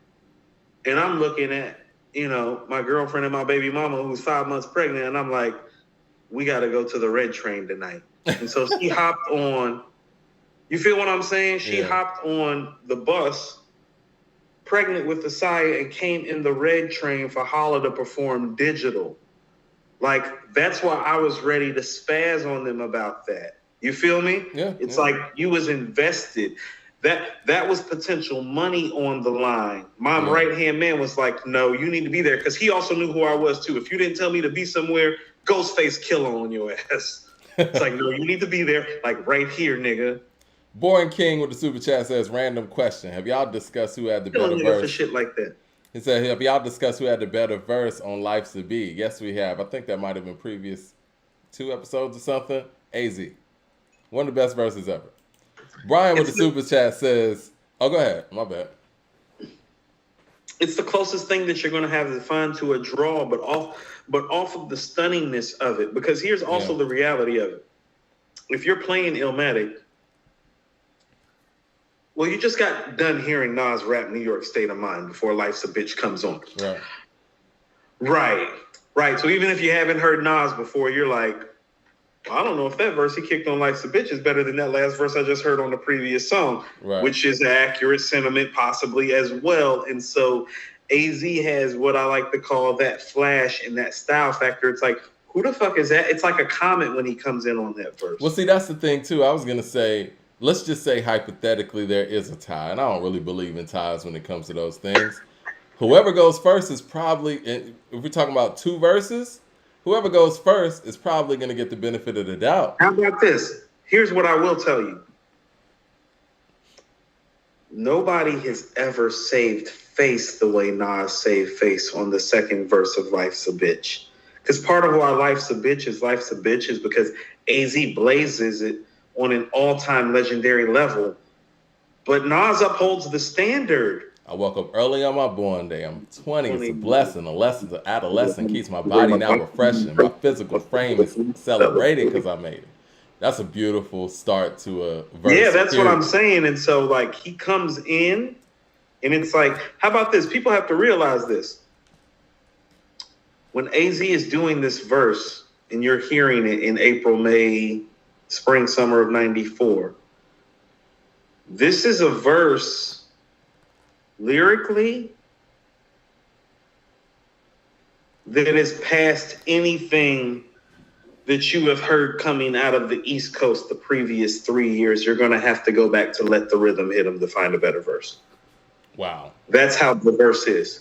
It's better than every verse on Enter the Wu-Tang 36 Chambers. It's better on every verse on Midnight Marauders. Like, go run it down. Man, you're saying a lot. The level of lyricism on that verse is better than everything coming out of the East Coast from 91 to 94, as in you have to literally go back to Let the Rhythm Hit 'Em to find something lyrically comparable to that verse on that level. I told you, like, the best example I could probably give you would be the Jizza on Protect Your Neck, and that's not fucking with Life's a Bitch. This is spring of 94. You feel me? I can't disagree with that. I'm going to have to think about it, though. Brian with the super chat says... Go find me the verse. Brian Go says... find me the bars. You're telling me when M was the biggest artist in the world and getting crowned the king of rap, that never happened, by the way, no one wanted to compete with him? If he was an easy target, then the best MC should have went at him. That's not what I'm saying. You're changing what I'm saying. What I'm saying is he never was the king of rap during that era that you're speaking of. None of that talk happened until all that shit was over. I didn't hear no quote-unquote Eminem being king of rap till like around 2008-ish, when those days were gone. Now, if we would have heard that talk back then, you better believe some people would have stepped up to the plate. Just saying. Because when did Rap God come out? Hold on. So this is what I mean about, and every rapper's supposed to feel like he's the best, but also said this to Lupe. I was like, well, you've never been number one all time to make the rap side comment. Like how you're not competing with rappers. I'm like, you've never been like number one in the people's minds and the people's hearts, and neither is Eminem, and neither is Pusha T. You feel me? It's like, no, that's, when I'm speaking about that too, man, that's rarefied air. That's Rakim in 88. That's Ice Cube in 91. That's Nas in 94. That's Big in 97. That's Pac in 96. It's like, no, ain't too many people been in that place, and you shouldn't feel out of place for not being in that place. It's just one of those things that lets you know your place. What you'll find like on my greatest MC list, like typically, like all the MCs on my greatest MC list pretty much had a year where everybody thought they was the best MC except for maybe Scarface, and that's because he's the most consistent of all the great MCs. I think we could say this fairly, and we all know how Even Ghost had a year. Everybody know Ghost the best MC of the year. Supreme Clientele came out, right? In my opinion, he was. That was 2000. So I would definitely. Nobody better than Ghost in 2000? Nobody's better than Ghost in 2000. But see, some of these people would say that Eminem was. And I want you to put Supreme Clientele's rhymes and songs up against the Marshall Mathers LP. You don't want to do that. This is what I'm talking about. This is where the separation is. Put Supreme Clientele. The separation is, and why that lyrical miracle doesn't matter as much. Put Supreme Clientele, song for song, up against the Marshall Mathers LP, and tell me that you got Eminem coming out on top. This is what I mean. Supreme Clientele is so brilliant that you have to sit it next to something like Liquid Swords. Yeah, lyrically.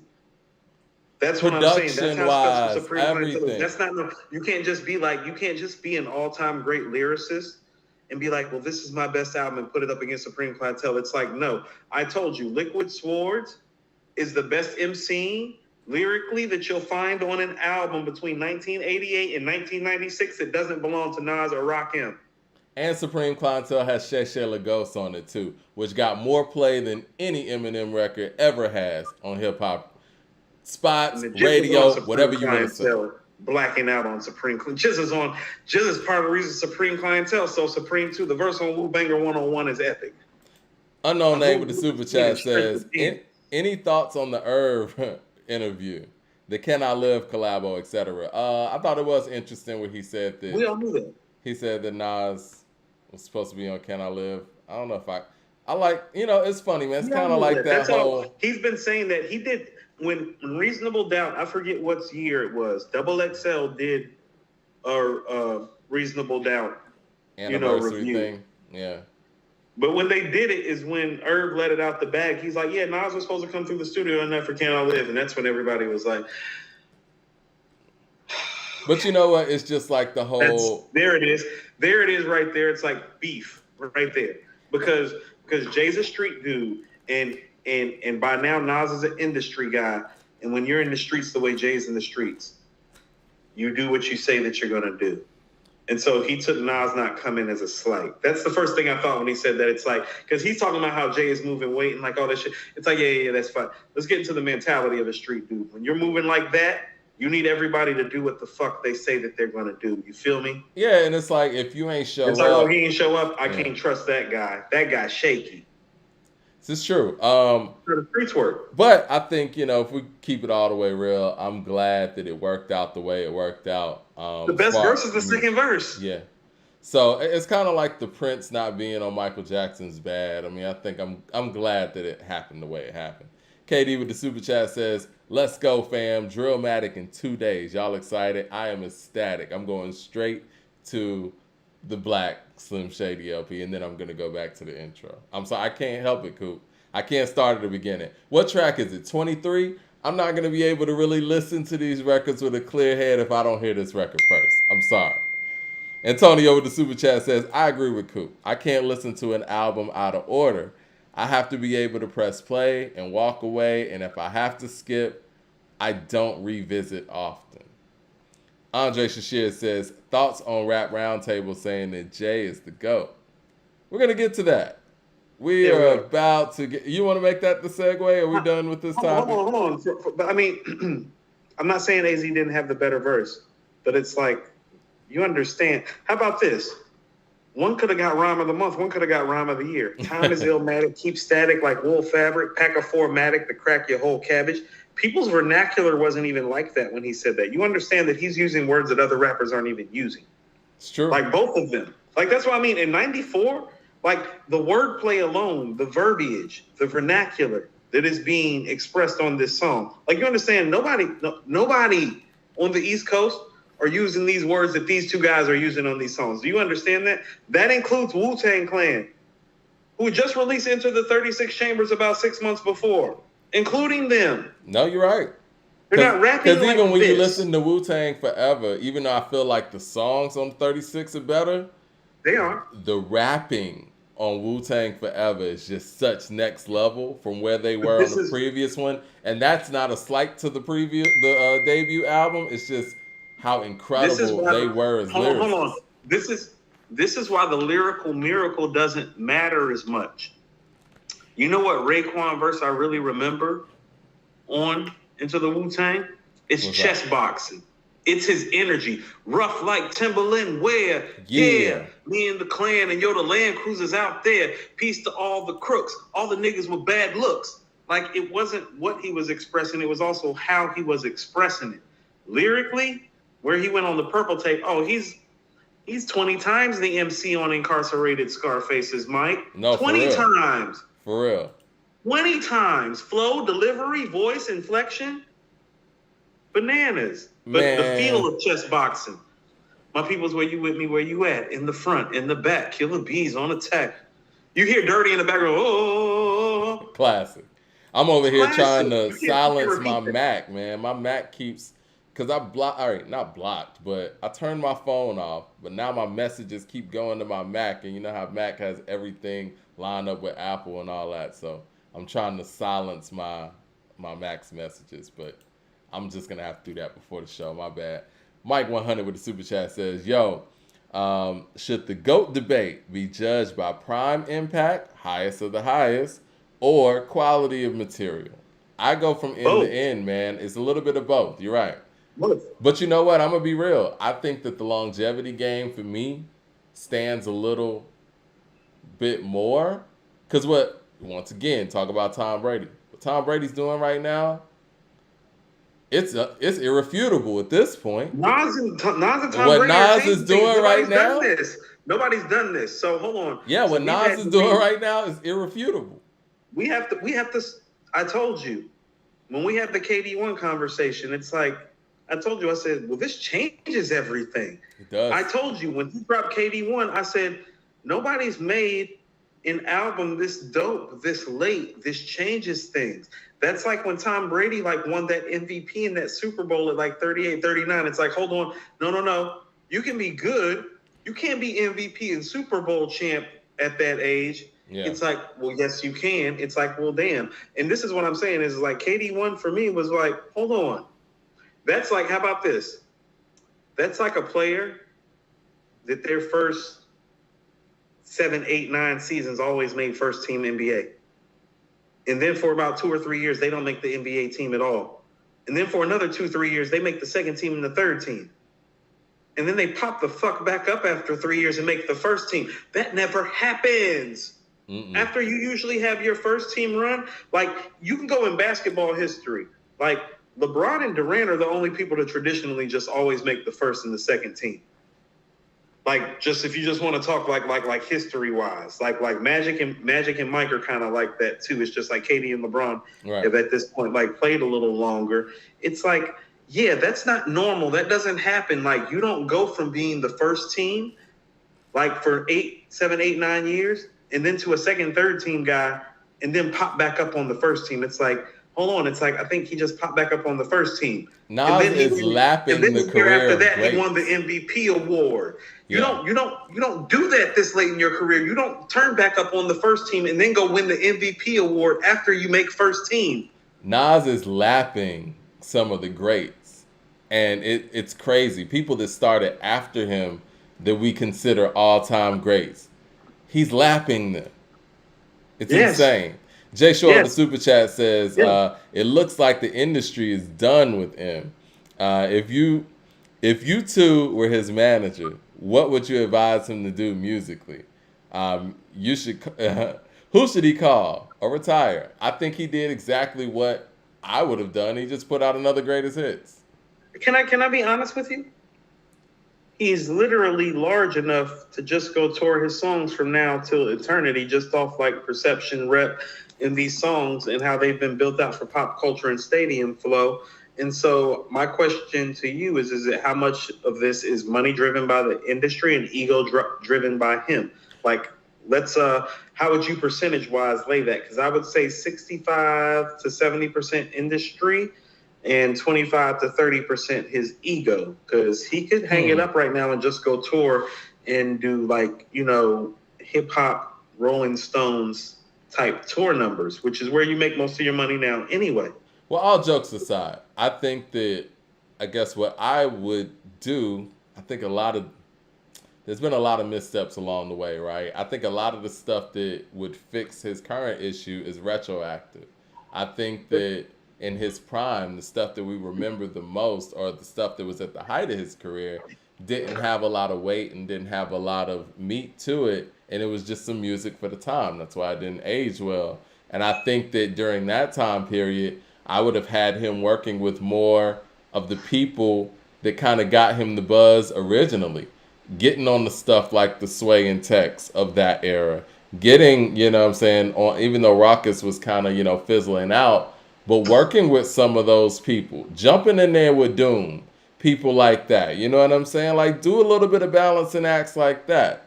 I think once you get to a point, and I think Beyonce's dealing with this right now too, where you're too big to work with anybody, once you get to a point where you're not the one anymore, there's nowhere to go. I think Mary J. Blige has done a great balancing act throughout her career. No matter how big she gets, she works with everybody. And you never feel like Mary J. Blige is too big to do anything. No, you don't. And that's a great thing. That gives you room to do whatever you need to do when you're not the hottest anymore. Hold on. I'm going to tell you what. So, you know, a lot of people were talking about how it's like, remember when she was like courtside at the Brooklyn Nets game getting lit in there, like Mary getting lit at the Brooklyn Nets game. I'm like, no, I'm like, Mary can do what she wants, like, because Mary keeps it like real funky with us. That's why Mary can pull up courtside and like get lit. And it's like, it's not nothing, because Mary ain't really like lied to us about much. Yeah. Like, she done been real funky with us, like real funky and honest with us, and always contributing in the hip hop and R&B sphere. So if she want to go sit courtside with her sister and get toe down from the flow down, we gonna be with it, because it's kind of indicative of the honesty it has always made us gravitate towards her. Part of her aura is that there ain't no lying in her.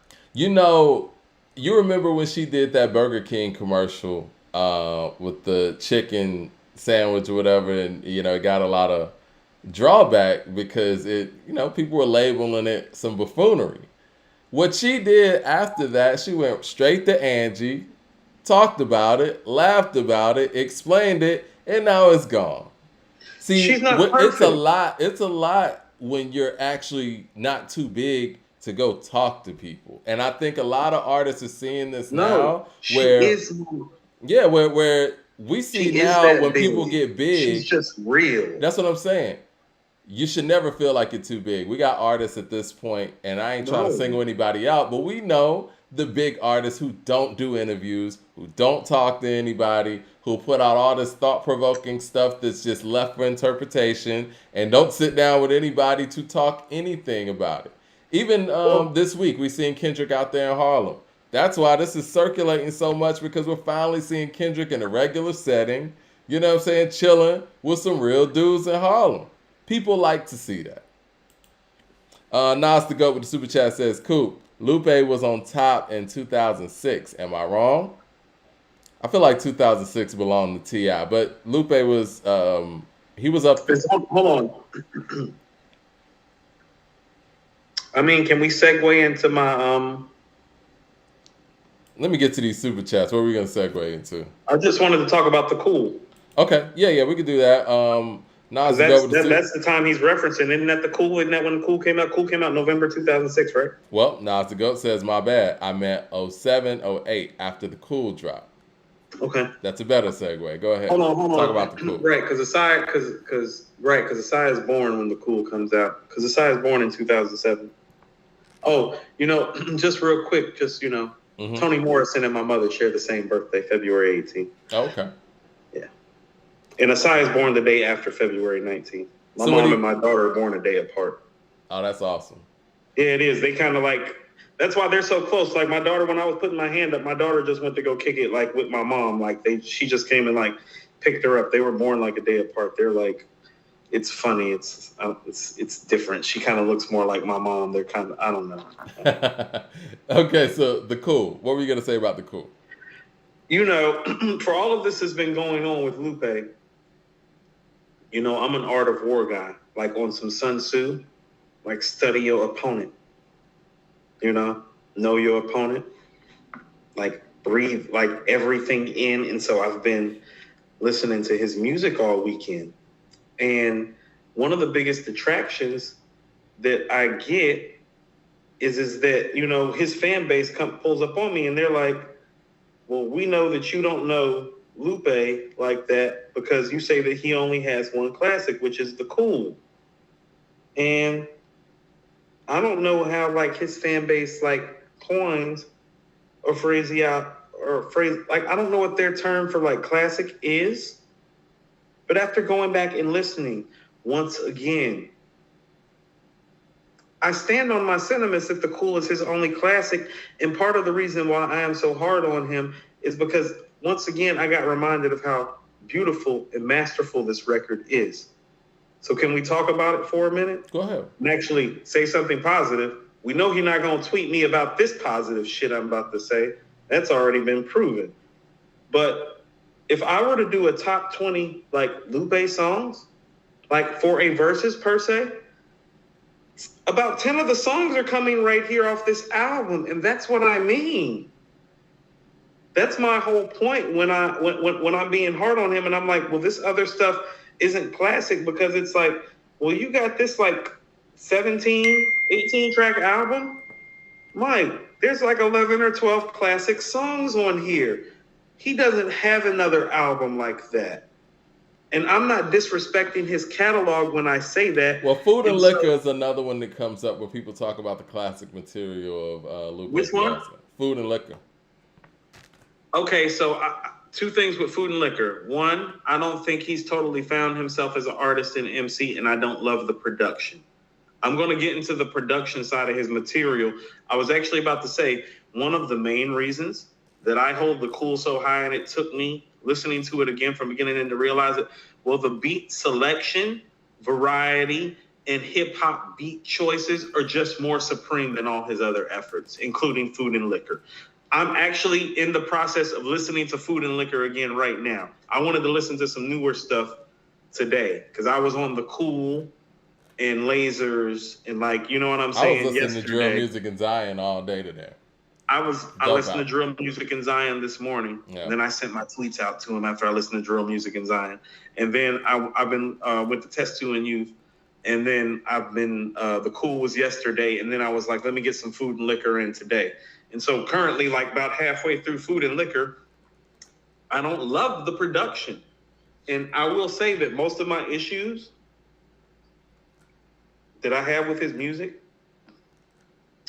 it falls more on the production side than the lyrical side. But I kind of always figured that was fucking obvious because he's Lupe. You feel me?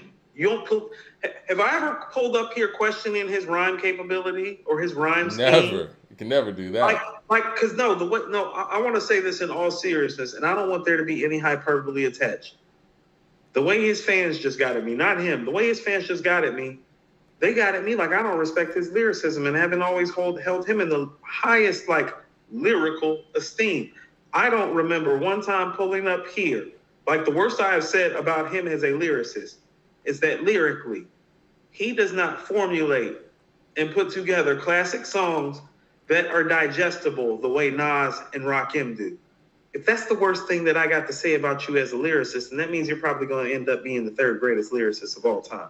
Because I haven't even talked about Black Thought on that level. And part of the reason why is because Black Thought doesn't have the album like The Cool. He has some group projects with The Roots, which are still considered to be group projects. And he has some EPs, quite frankly, 3 of them that I find all of them to be solid and less than stellar. The Cool is stellar. So I'm talking about him lyrically in regards in ways that I don't talk about Black Thought, don't talk about Pusha T, I don't talk about Kendrick Lamar as opposed to Nas or Rakim either. And as a matter of fact, when that conversation gets forged, I'd be the first one to say, he's not that, Not when I talk about Lupe. I never say when you bring up Nas and Rakim that Lupe is not viable. You bring up Kendrick, I'm like, no, he's not. No. I think Lupe is a better lyricist than Kendrick. Stop that. When people bring up Kendrick and Nas and Rakim for him, stop that. But I'm saying, I think Lupe is a better lyricist than Kendrick. He is. Yeah. And I said that on the show, too. That's why I was like, some of this consideration, we've been giving Kendrick an all top 10-ish status. I was like, we need to be giving to Lupe. I said that on the show. I think a lot of that's timing. I think a lot of that's timing, to be perfectly honest. I think if Lupe would have came around during that time period, that, let's just say Section 80, the internet age, I think that people would, be giving him the credence that they should be. KD with the super chat says, go ahead. No, I was just going to go to some of these super chats real quick. He said, we got to highlight the genius of Hov by putting Stans in position of influence, like Elliott Wilson, B. Dot, Charlemagne, etc. Really helps solidify his legacy. Media is very important, and and I think that Jay, even though he put in the work, the thing is Jay put in the work on every level. Michael Jordan's my favorite athlete ever, but Michael Jordan also had his guy in media, Ahmad Rashad. That's what you do. You gotta have people in place. That's valid. That's his guy. Valid. So if you want to talk to me, I'm talking to my guy. But you want to know what? Here's the thing about it. Hold on. Here's the thing about it, though. Well, Michael Jordan did a lot of other things too. A, contributed a lot to the black community and never asked for a thing. A, was a model citizen for the first part outside of, quite frankly, some bitches and some gambling, which quite frankly, if that's the worst you're doing as an NBA player, it's like some broads and some gambling. Kudos to you, Mike. I've hung out with plenty of NBA players. It gets worse than that. Yeah. It's dark and hell is hot. It's how I would explain athlete's lifestyle sometimes. Well, one of the things I will say about Jay too, and we're going to get to this XXL article that they did on Jay that I thought was interesting. I thought we should talk about. I think one of the big things about Jay and his success and his mindset and how focused he is, never got caught up with no bitches, and the narcotic. The narcotic is a big thing. Because you can have all the talent and focus in the world. Jay's not a big drinker. Jay don't smoke weed. Mm-hmm. It's part and none of the heavy shit. No. All his contemporaries, like, oh no, you're right. But you want to know what? That's the paranoia of being a hustler, like of being a real hustler, moving real weight. It's like he don't get high, not because he don't want to get high, but because of the lifestyle he chose and how good he was at it. Oh, getting high gets you killed. It's real. And it will. No. It will. So it's real. That's what I mean. Is it's like when you talking Jay and the street shit and the ore and the rationale and the reason that he does the things that he do, it's like, no. That's real street focus, man. And like he said, I'm focused, man. He is. It's no truest statement. I told you, he tells the story about how Big got him high one time and how Big's clowning him like, I got you. Like, I got you high. I got you comfortable. Because he's so paranoid. This is 96, 97. This ain't, it's like what Irv's saying. It's like, no, he just came off the 95. Like, he's smelling like work. There's a bag of money in the trunk. Like, there's stories about these dudes paying producers with Nike. Dame used to roll up on niggas with Nike shoeboxes of cash to pay the producers. These are real stories. Yeah. It's not a joke. The Nike shoebox would literally be filled with cash. That's how Dame was paying producers, like 10s, 5s, 20s, 10s. I've heard Ski tell the stories. Everybody's heard the stories now, but it's real. I want to touch on the cool thing after you do the super chat. Danielle says, Dean from Rap Roundtable said Jay is the undisputed GOAT because of his stronghold type run and how he balanced the streets with commercial sound. You know what? We're gonna have to have a overall debate again with Rap Roundtable, and I don't disagree because again, at the beginning of this podcast, I was the one that was saying Jay was the greatest, and Coop was saying Nas. Nas's work in the past couple of years has turned me over to the point where it's like I can't deny it. I can't sit here and deny their careers are already balanced, either or, whatever. But then when you drop KD, KD2, and Magic at the time period that you did, I can't. And then the fact that Jay hasn't put out, I'm just going to be real, and we're going to talk about this in a second.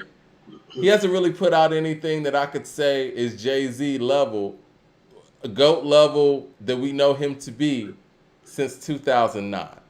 Well, here's what I kind of like always submitted to you is that And he's still number two, even with that kind of gap. He's still no, number he's still two. number two. You know what I'm saying?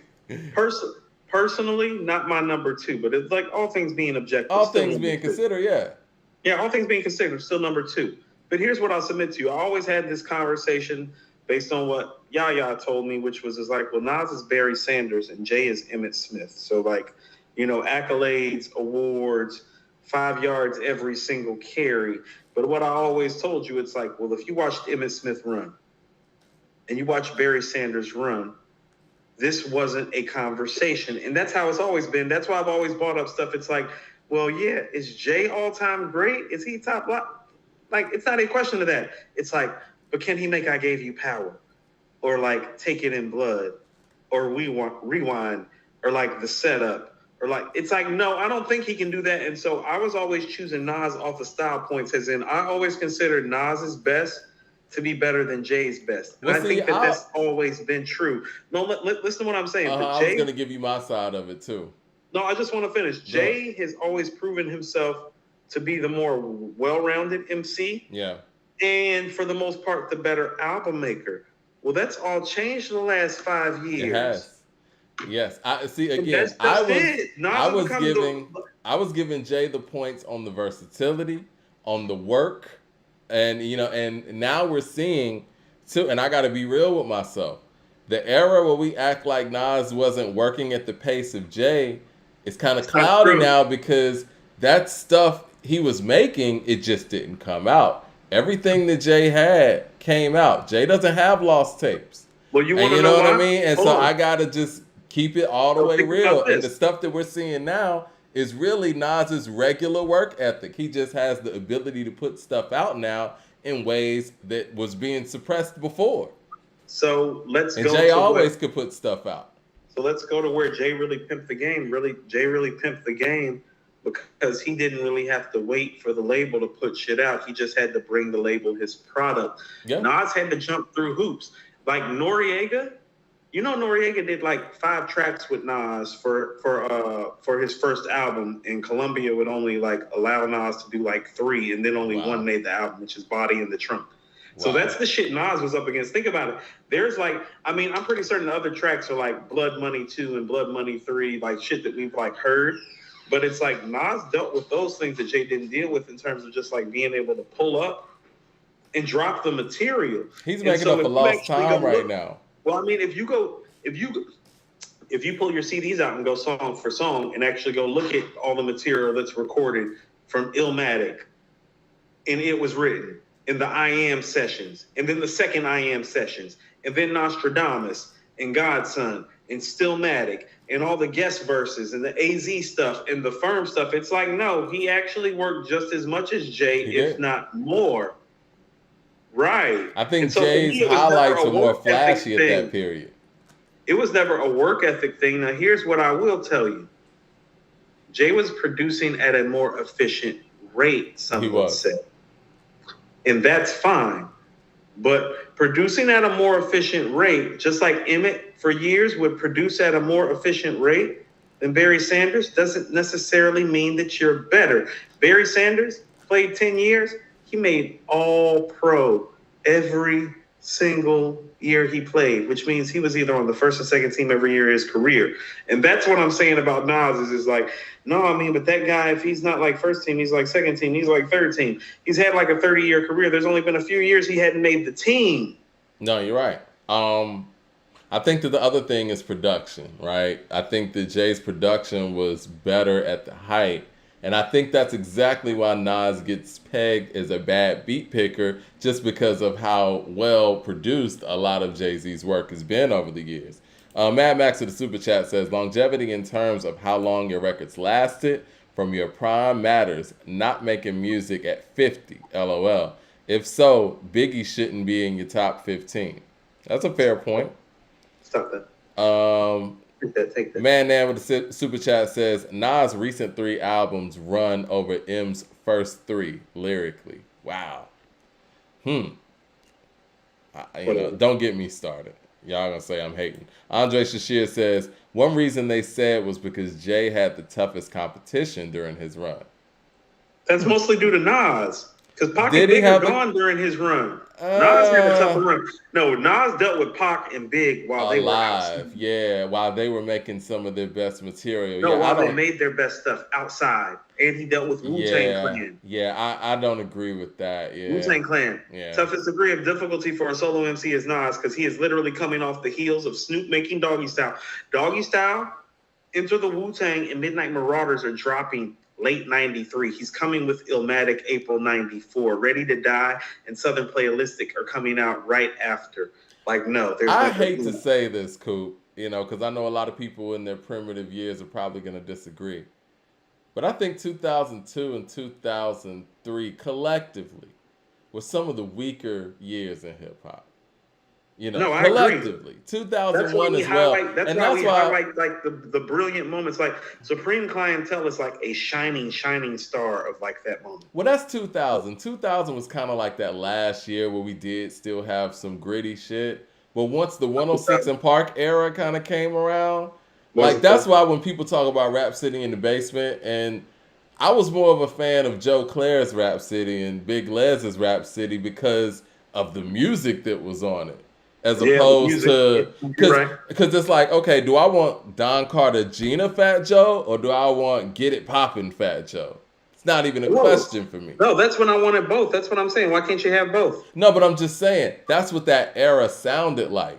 It was all over the place. Yeah, that early 2000s, we heard niggas who was making some classic gritty shit in a couple years before making some happy candy ass shit. We did. I hate the What's Love song with Fat Joe and Ashanti. I hate that. I hated it when it came out. I hate that record. I hate the R. Kelly Don Carter Gina record.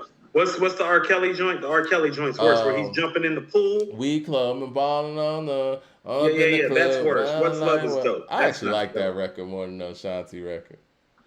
Jay Short with the super chat says Lupe tied with Nas for the most 4.5 mics ever. Wow.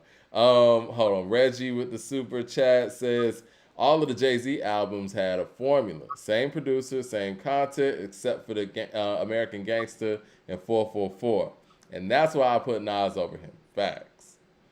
Okay. All right. I want to clear some of the spam right quick, and then I'm going to get to this. Do your thing, and I want to say some of these super chats. T Nitty said, "Come on, Tupac production is not always top notch." I agree with that. Before Death Row, it wasn't, but his songwriting and the songs were there. That's what I mean. Nobody has more classic like rap songs with subpar production than Tupac. No, you're right. It's just a testament to him. The beat to Keep Your Head Up and I Get Around and Brenda's Got a Baby, like those aren't like great beats. Coop, honestly, Testus and Youth and Dragus Wave are better than the Cool, in my opinion. The Cool Dragus is just Wave isn't as good as y'all say it is, and Testu and Youth is better than I said it was. But that's where we are with that. The Cool just has more mainstream hits, but other albums this is what I mean. Okay, let's stop right here. Part of why I said Toni Morrison is the greatest writer of all time is the same reason that Nas is the greatest rapper of all time. What have you said about Illmatic? I've said it's just got better songs. No. It's the easiest listening. Oh, yeah. Lyrical album ever. It is. That's what Lupe's missing that y'all keep missing. Paid in Full is digestible on a mainstream level. Illmatic is digestible on a mainstream level. You can be lyrically supreme and be digestible. That's what Toni Morrison is. That's what Nas is. That's what Rakim is. That's GOAT shit. That's what I'm talking about. That's what the Cool is. I want to talk about the Cool. First of all, here's what I think of the Cool. After listening to it yesterday, and I'm not even going to lie, listen to it twice.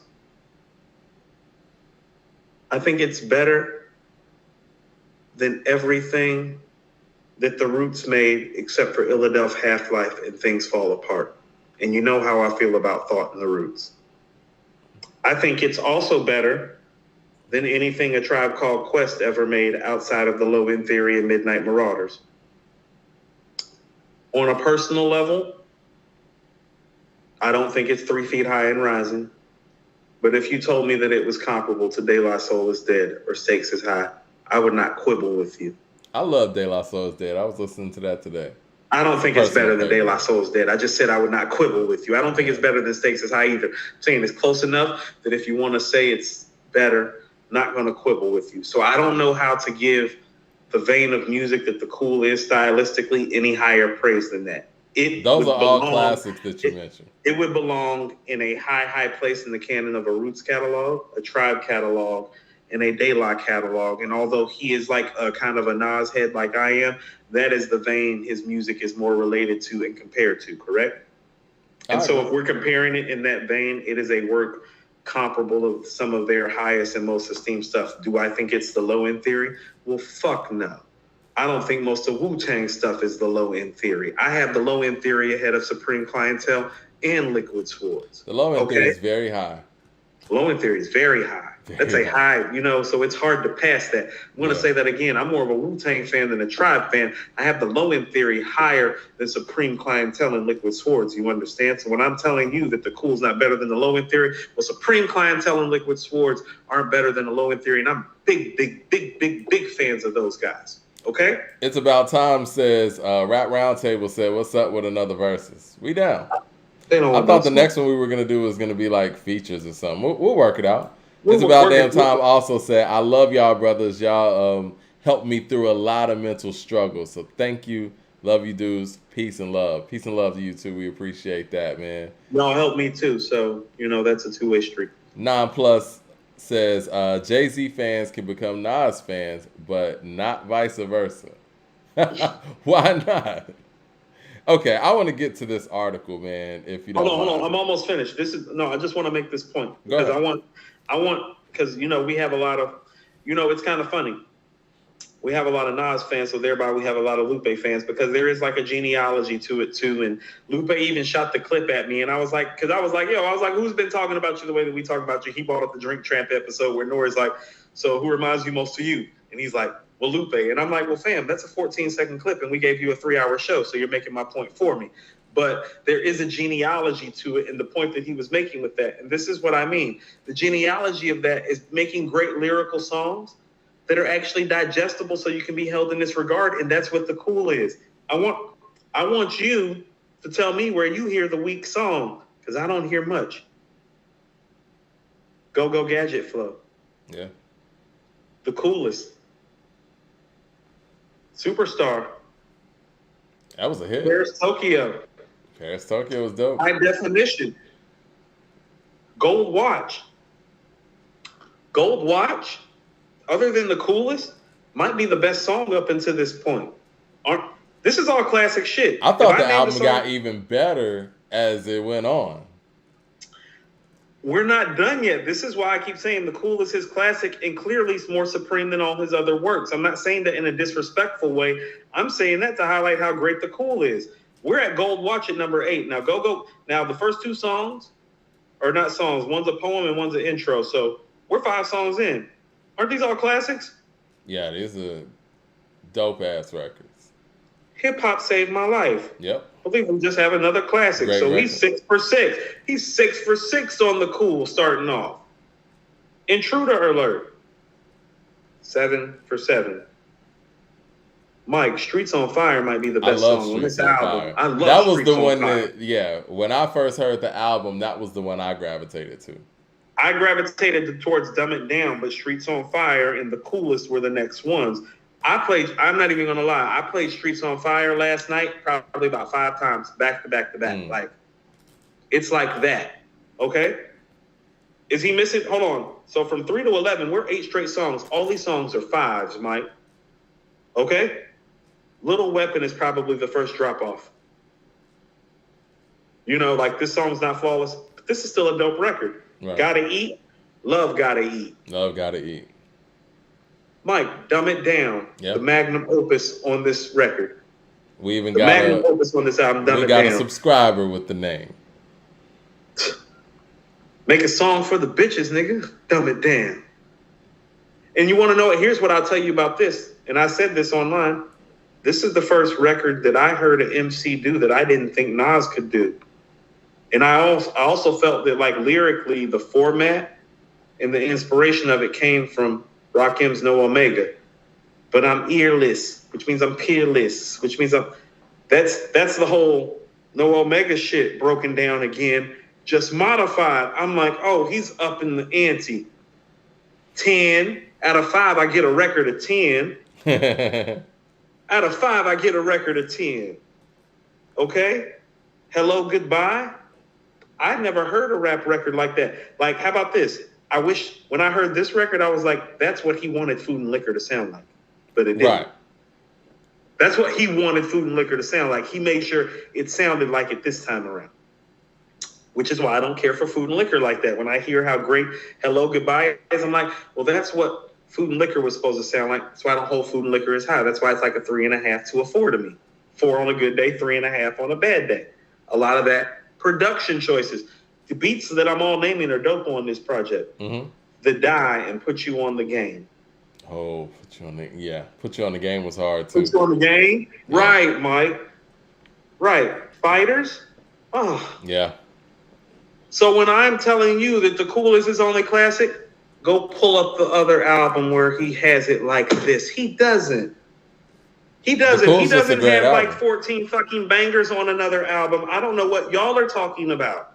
I know what I'm talking about. But see, when you say it in that tone, it comes across as disrespectful. But I see what you're saying. That's not disrespectful. Most guys aren't going to do that again. Yeah, it's a moment. It's a moment. And so, like, hold on, for whoever said, and I'm sorry, I was wrong. I thought it was November of 06, but you're right. I came back from Cali October of 06. That was the following year. It's like October, November the following year. Because I remember it dropping a little after my birthday, because I remember Superstar coming out around my birthday, because that was the first single. But The Cool is like a classic.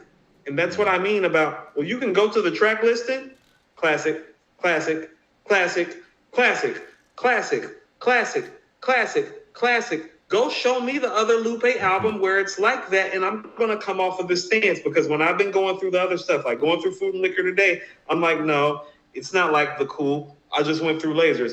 Not like The Cool. Now, I got Test 2 and Youth maybe lower than I should, and so maybe I need to up the ante on it, because I always looked at it like it's more of a 3.5, maybe a 4. It's a 4.25. It's not The Cool. Go show me the songs on Test 2 and Youth that's going end to end like that. Go pull up Test 2 and Youth right now and tell me that it's fucking with that song for song. If he were to do a verses, this would be half the verses. And that's a great thing. It's a great album. And that's a great thing. Yeah. And that's a great problem to have. Understand, most of these rappers don't have albums like this. I just compared. So I want people to understand this that are fans of his, even though we don't disagree. And even though he thinks Shakespeare is the GOAT, even though that nigga got ghostwriters and has no business being his GOAT, in my humble estimation, I'm not a racist. I'm not biased against Lupe. I hold him to the highest standards. That's how I'm going to keep holding his ass. After him and his fans just dug up on me, I'm about to hold you even higher, because people are walking around acting like he's made The Cool multiple times, and he just hasn't. And so let's address that shit. Mad Max. Let's address that shit. You haven't made an album of this caliber. Test 2 and Youth is not like this. Mike, Drill Music and Zion is an album of the year contender. It would not be if he were to put it up against this. If this was to come out right now, this is album of the year, like clearly, including over the stuff that Black Thought just dropped. Mad Max with the super chat says Jay-Z and Nas is literally MJ and LeBron. Nas is people's choice. Hov is the media narrative choice. Nas is coming back with Stillmatic is a second three-peat for MJ. Let me get to some of these other super chats, and I do want to get to, man, I'm seeing all this spam you were talking about. I do want to get to this Jay-Z topic. Jay Short with the super chat says, I'm just behind on the super chats. Jay Short says, this Jay-Z 20-year run is a myth. Jay-Z's run started at Volume 2 and ended at Kingdom Come. Outside of those 8 years, he was in the picture, but not dominating. Interesting. Yeah, I would say it starts with Volume 2, to be perfectly honest. Even though Reasonable Doubt's a classic, and I do feel like Reasonable Doubt might not have got the notoriety because two things. I mean, it was just a lot of heavy shit going on in 96. And the other thing was, he was on Priority competing with people that were on majors. I think if Reasonable Doubt would have came out under Def Jam, maybe it would have gotten a lot of notoriety, but he still didn't have those records that were going to make him compete with what was going on mainstream wise Right. in 96. He had Ain't No Nigga or whatever, and which was a dope record, but he shared that with the Nutty Professor soundtrack, you know?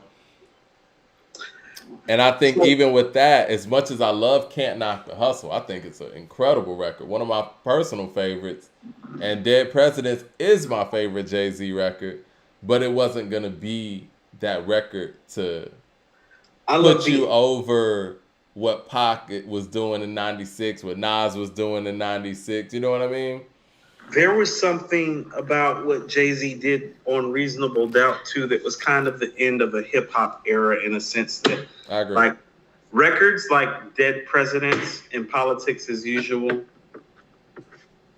and Can't Knock the Hustle, like, those were, like, they were hip-hop records, and they were classics, and they were hits to a degree, but there was like a East Coast classic sensibility to them that was starting to get lost in the shuffle. And that's part of what made Reasonable Doubt so classic too.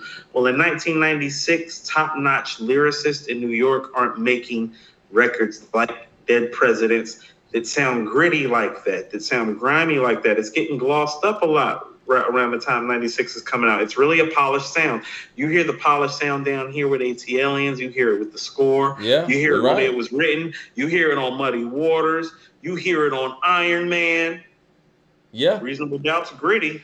And you know what? I think one of the things that made Reasonable Doubt even more special was the fact that, I won't say more special, but it made it more vintage, like fine wine in the sense where he went away from that style and did something that was a lot more palatable to the mainstream. So now when you go back and listen to that, you're like, oh, that's some classic shit. You know what I'm saying? Well, he never rapped like that again. And he never went back. Yeah, that's what makes it so vintage. He's rapping like that. I told you, it's like, I love Volume 1 because Volume 1 is the transition. It's like when the street dude gets his real rich nigga rhetoric on. It's like, oh, that shit's beautiful to watch the transition. I like the transition. Volume 1 is more the than I like what album, happened. Told you it's 97 Hope. You know how I feel about 97 Hope. I love that shit. The transition was great. G Bagley with the super chat says, with exception to Pac, Ghost, M's production ruined Tupac's last posthumous album. His unreleased original OG version bumps. Yeah, I mean, Eminem should have never been producing that Tupac and Biggie album. Let's go to this list real quick, man, because I know we're like 2.5 hours in and we got a few things to get to. I saw XXL. Hold on. I just want to throw this out there. Because I just want all the Lupe fans to know. Show me where it's better than the cool. Go song for song like I just did. Mike, you're sitting up here nodding while I'm saying it because you know all these records, because you've listened to all these records over and over again, because that's what classics make you do. Now tell me that he has another album, Mike, where I can list off the songs like that and you're like, no, that's a classic. People are saying Food and Liquor. We'll go song for song. It's cool. Not this episode.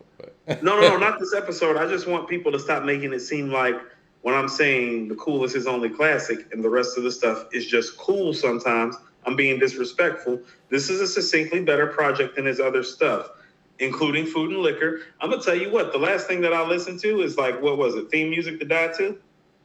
Off, I'm on Food and Liquor. I'm sorry, I'm reading this super chat. Somebody said that's cool. Lupe was Food and Liquor, the first guest, the first bonus track is Theme Music to a Drive-By.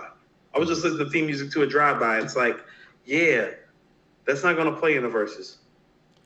You feel me? It's like, it's dope as fuck. It's beautiful. That's not a greatest hit song. You think Theme Music to a Drive-By is a greatest hit song? You think it's better than any of those records on the cool that I just named? It's a dope record, but no. It's a dope record. And so this is what I keep on saying. No, he has a lot of good records. He has a lot of dope records. I said classic. Stable 08 says, keep doing your thing, fam. Respect. Somebody said something about Lupe was running the era that I said T.I. was running. I think that T.I. and Wayne, on a mainstream level, were kind of like the 1 and 2 in, that individual pocket. But I think if I would say this, and this is kind of piggybacks on something I said earlier. If we were in the internet era, and let's just say all of those players and pieces were in the same situation, and it's 2010. Let's just say Lupe, T.I., and Wayne carried over to wherever they're. Let's just say what was it, 2003 when they really started taking things over, 2004 or 5ish. Let's just say that carried over to 2010. I think that Lupe probably would have been at the top of that pile. The conversation probably would have been. Let's a couple things and let's go, because I'm in the chat and a lot of people are saying theme music to a drive-by is classic. No, I love theme music to a drive-by. That's not greatest hits stuff, guys. That's like if theme music to a drive-by gets to make his greatest hits, then I get to put like Blazer 50 on Nas's. You feel me? It's like, you feel me? It's like, it's not that. It's a dope-ass record. It's great. This is what I mean when y'all are like, it's classic. It's like, no, it's really great. He's got a lot of good stuff. And I was being cool to be facetious because I'm just a smart ass sometimes be like, yeah, his records is cool. You know what I'm saying? But that's because I love the cool, because he reached a level of lyricism, songwriting, compatibility, understanding, palatability, where it's like, oh, no, it all worked. It hasn't worked like that since. That doesn't mean there's not great shit everywhere. Even when I brought up Dumb It Down and how much I love Dumb It Down, it's like, but Coop, he's done 10 songs lyrically better than Dumb It Down. And my thought is like, well, so what if the people don't know?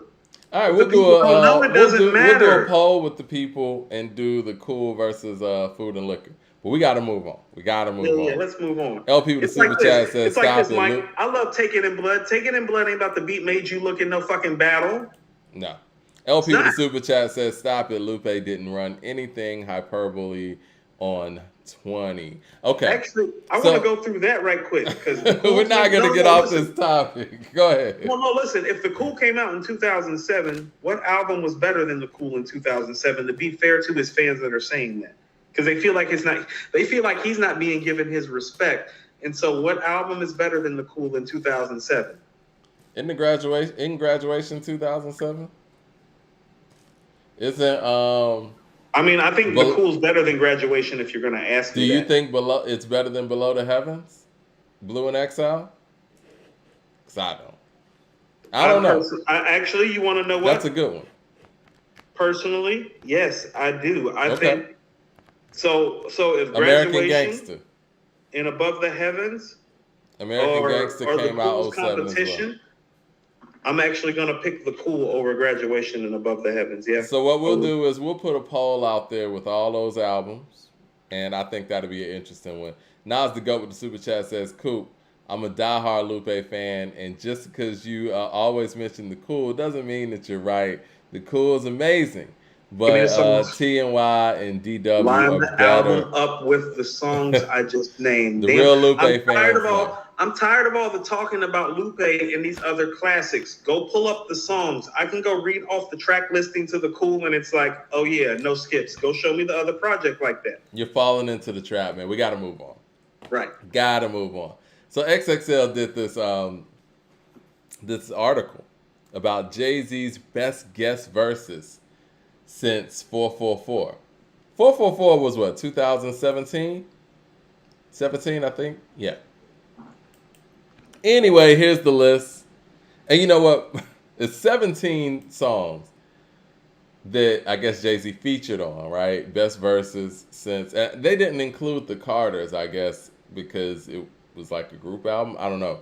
But 7 of these 17 are from the Jay Electronica album. So number 17, Ezekiel's Will. We got number. He's not rapping on there. That's a hook. Right. Number 16, APIFTA. That's Jay Elect again. Number 15, Universal Soldier. Number 14, Sorry Not Sorry, DJ Khaled. Number 13, The Never Ending Story, Jay Elect again. Number 12, Talk Up. Number 11, The Blinding, Jay Elect again. Number 10, Entrepreneur, the Pharrell record. I didn't like that first. I didn't like that at all. The Ghost of Soulja Slim, Jay Elect. I like that verse. No, that's dope. Ghost of Soulja Slim should have been number 1. Number 8, Jail, Kanye West. Didn't really like that verse either. You can Number keep that. 7, Bath Salt, DMX. I think that's an old verse, and I didn't That's even... 2013. That's 2013, Yeah. so that doesn't count. I didn't even think the verse was that impressive either, to be honest. No, he has the weakest verse on there. Based on his standards, right? Number 6, Nas and DMX, too. Love All, Drake. You know what? I think that verse was stronger than some of the stuff that he put out recently. Number 5. I can agree with that. Top Off, DJ Khaled. Number 4, What It Feels Like, Nipsey. That's the one he did with Nipsey. I don't even really remember that record. Outside of Ghost to Soldier Slim. Number 3, Flux Capacitor. That's J Luck again. Number 2, Neck and Wrist. And number 1, What's Free. This is awful. This made me think, man. Yeah. Oh, Kane says y'all must have forgot UGK came out in 07. Yes, they did. It's not better than the Cool. You're talking about the double album with Swishers and Doja? People are saying the XXL is trash, but what did they miss? Well, they didn't. Well, that's the problem. No. The list is trash, not because they missed anything, but because the list is trash. And it's like, if those have been his last 5 years, there's no way. No, I don't want to juxtapose this against anybody else. Well, we have to, because this is what the conversation is. And again, it's one thing that this is what his last 5 years looks like. And I'll put it on the screen again, if the screen will allow me to. If Nas' last 5 years look like this, people would be trashing him. No, they'd say his career was over. They would. If Nas' last 5 years look like this, and if this was it, it'd be like, well, he did this album with this lesser known artist, and that's really the only output. He's done a couple verses here or there, and they're not stellar. His career is over. Yeah, because they've already said his career is over like 2 or 3 separate times. I mean, because really, man, I'm gonna be honest. There's maybe 2 and a possible Jay-Z level verses on this list. The Jay-Z level verses on here is what's at number 1, and the Ghost of Soldier Slim and Never Ending Story. The rest of it's just The rest Neck and Wrist is cool too. No, you want to know what? Neck and Wrist has grown on me just because it hasn't been like played out anymore. I'm cool with Neck and Wrist. So they're 4 out of 10, but that's what I mean. Look at it like this. Jay's a ball player. He compares himself a lot to like NBA ball players. Mm-hmm. It's not cool to go 3 of 10 or 4 from 10. Jay Short says this is the direct response. Jay Short says this is a direct response to A2HH on Jay's last 10 years. Mike 100 says, who thought that Jay's feature idea was good? That's the media keeping him alive. That's valid. That's valid because anybody that respects hip hop and respects his place would actually not put this out because this is a knock to him, not an ode to him. So whoever did it doesn't know their shit. This is problematic, man. And again, I know, like you said, we don't have to mirror it with anybody else, but we also have to factor in when people talk about this debate, like our guys at Rap Roundtable were talking about. This is what his last 5 years looks like. Nas's last 5 years looks like. Hold on. Nasir. I'm sorry. Go ahead. I'm sorry. No. I'm sorry. Go ahead. No. I was just gonna say Nas's last 5 years looks like Nasir, Lost Tapes 2, KD, KD 2, and Magic.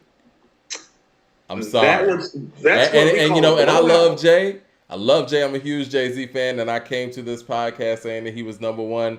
If you tell me this is what his last 5 years looks like, or the best of his last 5 years, including an album with Beyonce, which I thought was cool, versus what Nasir, Lost Tapes 2, KD, KD 2, and Magic, I have to concede and say, you know what? The guy I had at number 1 is going to have to move down to number 2, and the guy I had at number 2 is going to have to move up to number 1. It just is what it is. And anybody who doesn't want to face that realization is just not being objective. Well, actually, I think this list is the realization of it because think about this. It's a struggle for you to find 17 Jay-Z verses in the last 5 years. Like literally, Nas has released 4 full albums. 2 of them Like one of them appears to be going down like a classic. The other one might be going down as a classic as well. The other one's really great. The other one is solid. Like the verses on King's Disease are better than most of these verses. They're not even like you don't want to pull the Magic or the KD2 verses out. Like all the Magic and KD2 verses are pretty much better than that list they just did outside of the Ghost of Soldier Slim. We're gonna have to go back to American Gangster to compare something to Magic. Well, that's not fair to Nas now, is it? Because now no, you're I'm talking just about saying, we're going going back a like long 13 time. years. You got to go back like 13 years to find something comparable to what he's doing now. 15? He's the GOAT 15. Then. If you got to go 15 years back to Jay's work to compare it to what Nas just did, then that's kind of like the GOAT conversation. Like, that's what I'm saying. It's not a disrespectful thing. We have to audit it properly. It's like the Peyton Manning and Tom Brady argument we used to have. Oh, that's and a great for all the people, that's and great. I love like my homeboy Todd, my homeboy Ron. Shout out to Ron. Shout out to Todd. All of my friends. All of my friends growing up, they were Peyton guys, and all of them now like, listen, you're right. Tom's the GOAT. At some point, you just have to look at what you're seeing and just face the realization of it. Mike, I was living in Cali when all the Brady Peyton stuff was going down. It's all me and Obi argued about in the studio. I don't think you understand. We got into fights about Tom Brady and Peyton Manning that made me walk out of the room and stop smoking weed to go outside and smoke a cigarette and leave this motherfucker alone. It's like I'm going to talk to James. James was a playwright. Obi was the producer. James was a playwright. So Obi was the African guy. James was the Asian guy. They came from NoCal. I would go outside and smoke like a pack of cigarette with James before I would go back in with Obi after the Peyton Manning shit. Because this is like 03 to 06 when it's live. I bet he won't argue that totally now. Right. It's the same thing. It's the same thing. All those Peyton Manning guys would be like, yo, and this is what I mean about when Randy Moss pulled up. Is like as soon as Tom got somebody comparable to Marvin Harris and Reggie Wayne, it was conversation over. Well, we look, the longevity and what Tom has done from the Buccaneers, last couple years with the Patriots, that ended the conversation, to be real. I mean, and you know what? This is what I'll say. This is what I'll say, and I want to finish this thought. Magic was Tom Brady winning with the Tampa Bay Buccaneers in year one. That's what it was. Like, you have no argument for that at that point. No Peyton Manning fan could say anything. You weren't even expecting Magic. He just made KD too. Yeah, you can't even sit here and say, oh, it's Bill Belichick. It's the system or whatever. The man went to Tampa Bay, first year, won a Super Bowl. That's what Nas did when he dropped Magic in the same year as KD too. The argument's over. Hold on. Leroy said, stop, Coop. Let's pull Nas's verses out. I have no problem with doing that. We're going to pull Nas's best 17 verses of the last 5 years. It's all bad for you guys. It's all bad for you guys. KD with the super chat says, what are you going to do when I pull up that second verse to store run? You feel me? I feel you. KD says, I'm telling y'all, because all of y'all I'm telling y'all it's because all of these influencers gas everything Hov does, and that's why he's held in his position in hip-hop. Nas doesn't have vocal stands in the media, and that's why his last 3 albums were overlooked. It's facts. I think that people look at Jay's stuff as they should, but I think in recent times, since we haven't gotten anything, they do kind of elevate things. And I'm not going to sit here and say it like Jay doesn't deserve to be elevated, because in his prime, he was killing shit. And there was no illusion. Was no optical illusion, but the shit that he did. Yeah, but when it comes to 444 and beyond, we're getting a little bit of gas, you know. Hey, well, look here. All jokes aside, and I usually say this jokingly because people know how I feel about it. I really could beat you with some Death Row East verses right now, and that's not good. That's not good that I could beat you with some Death Row East verses. I can beat you with Death Row East right now. I can legitimately beat you. Hold on. Did they put Flux Capacitor? Yeah, they did. And Ezekiel's Wheel on here? Yeah. Telling me Death Row East ain't better? That's what I mean. It's like, that's why, we could even when go. I'm joking, I'd be like, well, what Hov got for Death Row East? It's like, well, what J shit is you riding to lately? Where it's we like could even go on the DJ Premier album. Your head to the beat like that. You're not. We can go on the DJ Premier album. Jay Short with the super chat says the Jay-Z curtain call 2 is going to be garbage as well. Oh, wow. That's disrespectful. No, it's not. No, it's not. Disrespectful. Deontay Smith says Jay-Z's the Harder They Fall soundtrack songs were not that hot either. They didn't even put it on this list, guys. I was looking for that. I was like, are they gonna put? No, those weren't any good. Those weren't. Are they gonna put the song with Kid Cudi on there? Dropped them. I was like, that's not good. I mean, listen, I'm gonna keep it all the way real. Not good. And again, I hate that I have to keep saying this, but I have to keep saying this. I love Jay. You know I do. And I don't know why we have to keep saying that. Like, hold on. We don't get to be a court in hip hop and have all these followers without showing some sort of reverence for somebody like Jay-Z. He is clearly one of the greatest MCs of all time. Objectively speaking, you cannot.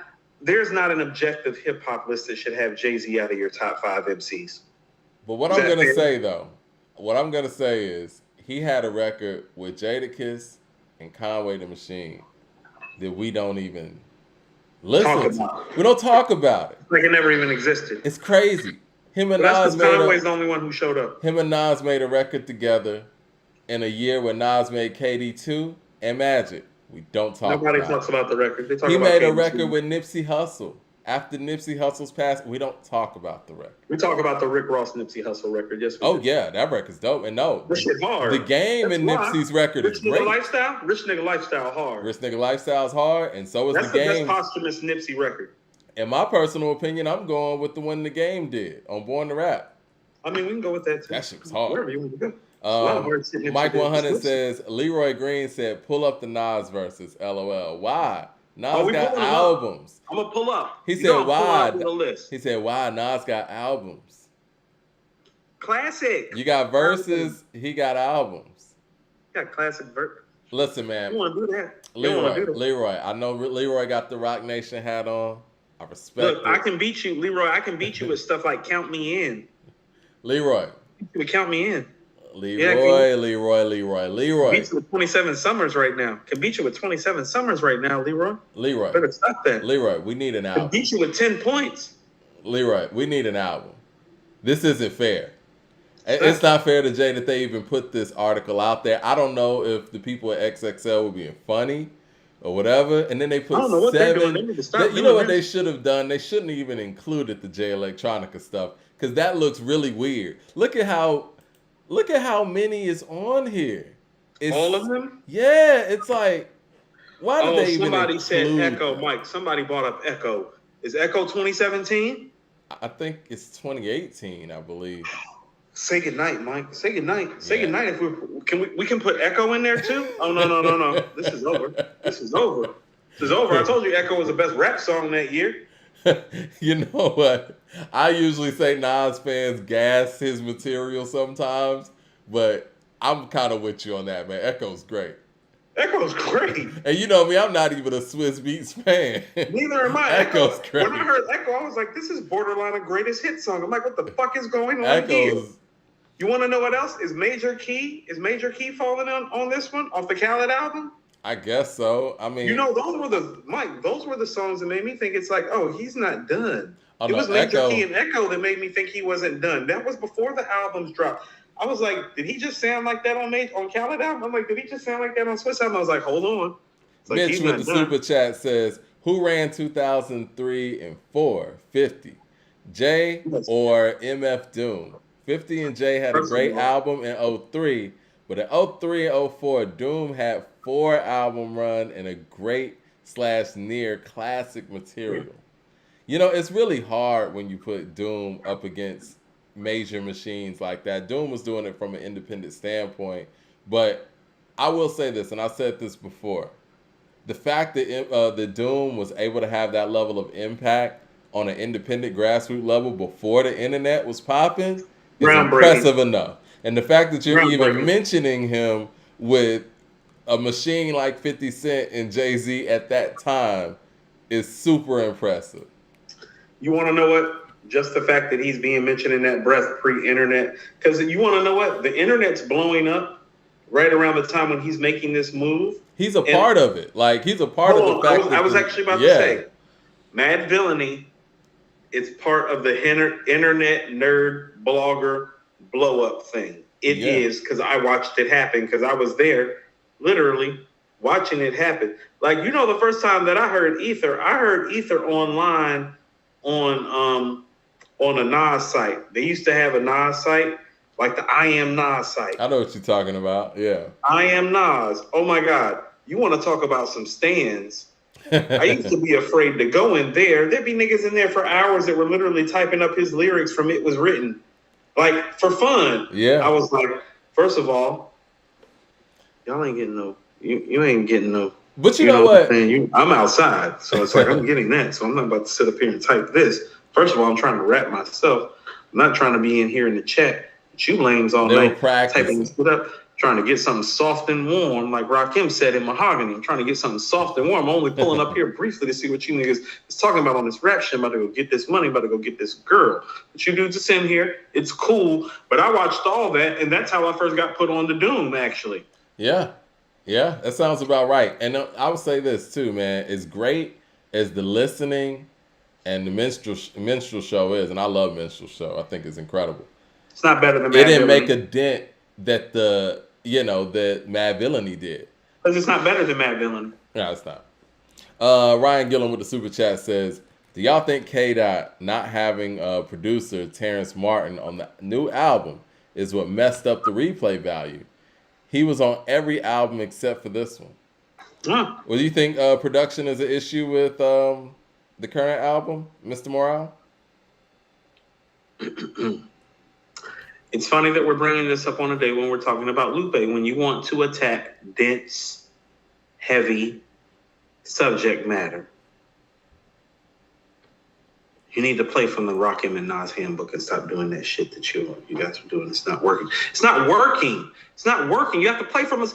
Well, you know what? The record that I love. What does Guru say when the moment of truth starts? I'm gonna say again, we have certain formulas, but we update our formulas with the times. As in, like, there's certain shit that's gonna work when you make this type of music, and certain stuff that doesn't. And when you always have a message, you need to have a formula, something that works. What you're seeing is that, like, there's a formula. The formula need to work. A lot of Lupe's formulas, I don't care what y'all say. It's okay to be a fan, okay? Listen, I'll never pull up on here and talk about Lupe's worst album the way I talk about Nostradamus. You feel me? Because he's not that guy. And so I'm not auditing him on the highest level. Like, Nas gets that. Jay gets that. Scarface gets that. Ghostface gets that. If Pac and Big were here, they would get that. Like, I'm not giving him like that energy on the highest levels. What about Kendrick? Because people feel like every time you bring up Nostradamus, I'm like, stop. But I'm saying, when I be talking about Lupe catalog, I don't be doing that. So when people are saying he's being excoriated, it's like, no, make it make sense. Well, you know what they say that about our take on Kendrick. So do you feel like we hold him to that highest order of critique? Well, his albums are better than Lupe's, so we do kind of hold him like to that critique. But if I also had to be honest with you, it's like when I went back and listened to the Cool, and it's like, well, damn, I can see why Lupe is mad. This is better than most of the shit Kendrick's made too, honestly. Like, I'd rather listen to the Cool than to Pimp a Butterfly, Mike. I'd rather listen to the Cool than listen to Damn. That's a fair point. Beggar Jones says, Kid, Mad City is really the only thing that Kendrick really has over Lupe that I can verify. And I've been hard on both of them, but if we talk about verifiability, it's like, if we're going in order, it's like go Good Kid, Mad City, and then the Cool, and even that would be kind of close. I just feel like the feel and the timing of Good Kid, Mad City is better than the Cool, but I mean, I can't say that it's better outside of that, truthfully. So hold on, you and I talk behind the scenes, and it's like, we feel like, and I'm just going to say it, there's a natural bitterness. And it happens. We're all 40. Like, Lupe may not have gotten the respect that he deserves because maybe he deserved more Nas, Rakim type of praise as a lyricist that Kendrick gets that definitely Lupe deserves. So it's like, if you're looking at what Kendrick gets as a lyricist and you're Lupe and you're like, hold the fuck on. No, he's right about that.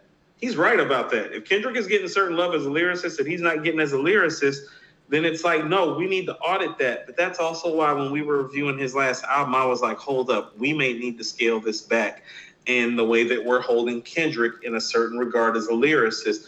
need to be holding Lupe in that regard. I very vividly remember saying that. And so although there are missteps, I'm also, at least on my side and on the According to Hip Hop side, I'm getting rid of some of the spam. That's the only reason I'm looking over. I'm trying to be accountable for some of those missteps, though. So when he's behaving and even responding to me this way, it's like, nigga, I just said that you deserve love that Kendrick deserved. I just said that you was a Rakim and Nas type of lyricist. I just said that you were arguably the greatest lyricist of all time. I just said you actually do the real community work that these motherfuckers pretend to do with they phony asses, and you want to pull some Shakespeare shit on me. Lord. Vega Jones says, the truth alone kills all the Jay-Z verses that were in that post. Listen, man, we need a new album, Leroy. Leroy, I'm talking to you. I know you got the Rock Nation hat on. Jay Short with the super chat says, just call Hit Boy, Jay-Z. No one would care in 10 years. Hold on. So this is what I mean about auditing this. Hold on 1 second. Samir Abdallah, I didn't come on here and say Food and Liquor was produced by Pharrell. I asked how many tracks they produced on that album because I thought they did like 3 to 5 tracks and executive produced it. Executive producing an album doesn't mean making tracks. Ask Dr. Dre. I thought they actually did 3 to 5 beats. Turns out they only did like 1 or 2. That doesn't change the fact that Food and Liquor production-wise isn't there for me, though. It's not. Leroy Green with a super chat. Oh, Leroy Green, serious getting in conversation. Leroy super chat us? He said, all caps, debate me on it. We got to set that up. Dumb It Down with the super chat says. I want to pause right there. No, let's pause right there. Mike and I are starting our 3rd show. I think that's a good time to segue into it. Yes. You cool if I talk about it right quick, or you want to wax first? You wax first. Go. I was just gonna get to some of the super chats, but you can talk about the super chats, and then let's bring up the 3rd show because the 3rd show is about to go live on Monday, so we need to plug. Dumb It Down with the super chat says, "Little Brother was just as big of an impact as Doom." Okay, I think Mad Villainy was. From an underground standpoint. I'm sorry, I'm from North Carolina. Mad Villainy. And I love. This is me saying this, like nut. The Minstrel Show's great. Dumb It Down with the super chat also says, question: Questlove, Jay-Z, Kanye, The Source all gave Little Brother props. They did get props. I remember Shakira giving them props. Shakira said she listened to Little Brother's great. It's not Mad Villainy. Trey Namo says Dave East and Nas Godfather 4 made in 2019. Leroy Green also says live debate anytime A2HH. We might have to have Leroy Green just come in on one of the live shows, man. Well, okay, so let's go ahead and get to it. I mean, for everybody who doesn't know, if you don't know, now you know. Yep. We got a Monday show coming. The Monday show is going to be through the According to Hip Hop website. It's going to be a subscription service. It's going to be $9.99 a month. With the $9.99 a month, you're going to get 4 extra shows. But here's what we got, because we're not going to be here where they charge you 30% for everything and take their cut before, and we can audit the situation more. Well, we get to play music, Leroy, and audit some of these literary devices that everybody's been speaking about for so long. Truest. We could play these songs from the list. Nas the GOAT. Yeah. When I'm telling you, it's like, well, where Lupe songs at? No. This is your opportunity right here on the Monday show. And so what I want everybody that's really heads of this and really followers of this and really fans of this is understand when we step off of YouTube and step into our own sphere where we literally get to audit everything ourselves, that changes how we can interact with you. That it changes what we do. That changes how it rolls. Mike and I specifically picked Monday show to get started because, well, one of the West Coast greatest MCs ever, The Game, is dropping on Friday, and one of the East Coast MCs, best MCs ever, Black Thought, is also dropping. That's Philly and Compton in the house. And so we just felt there wasn't a better time to really kind of bring the subscription service and the new format to the table. And so according to hiphop.com, starting on Monday, we go live. And the first thing that we will be discussing is cheat codes and Drillmatic with music available, with the ability to debate you all. And I want you all to be very, very careful, because here's the reality of the matter. If I will do this with Lupe, and we all know who Lupe is, what do you think I'm going to do to you when you step on here live? You need to be very careful. All you guys that have been talking this shit to me, I want you to understand I'm not going to be friendly with you either when you step in here. I'm going to try to ruin you too. And pretty much that's what I'm going to do. The same way Lupe asked for smoke about Shakespeare, and I just pretty much proved today that Shakespeare is a ghost writer who really doesn't deserve to be the greatest writer of all time, and he needs to pop up with some motherfucking evidence, is the same shit I'm about to require out of you guys. So it's like, get ready, because on Monday, you about to actually get what you guys asked for. I just don't know if you want it with me, but we live for real, like with the music, with the reviews, with you being able to chime in live and debate. We can have whole show topics about it, but also with that coming, the only people that get in are the people that subscribe to the $9.99 a month for the 4 shows. And Mike, if I missed something, let me know. Fuck your team. Fuck your team when you debate me. Fuck your team. That's all I got. Uncle Fam with the super chat says 5-hour show to debate Jay-Z and Nas verses, but let's go line by line on those stanzas. Shout out to Chris Daughtery here with the $20 super chat. Good looking out. He said, guys, for real, Nas' music from beginning to end has aged better than Jay-Z's. I'm 48 years old. I listen to both of them, and I'm sorry. Commercial radio songs don't mean you better, especially when you got a machine behind you. First of all, couple things. He's right about that. People were taking issue with the fact that 21 Savage had a post where he says, Atlanta, we got to do better. Put the effing guns down. And then somebody responded on Twitter, was like, spin the block twice, like it ain't nowhere to park, which is a quote from a recent record he did with Drake, with Jimmy Cooks. And then 21 Savage says, a song for entertainment is not an instruction manual for how to live your life. In real life, I give away a lot of money, and I spread financial literacy to my community. Stop trying to make me one-dimensional.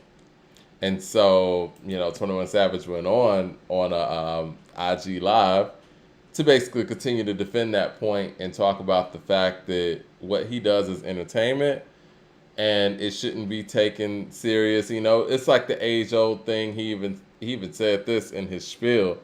Man, they're killing us with the I got it. Spam. I'm on it. Go ahead. Okay. Yeah, He even went into his spiel talking about actors and how they're not held to the same standard, whether they get in a movie and, yada, yada. You know what rappers say. Like, No, we know Arnold Schwarzenegger that. and do you agree with that statement?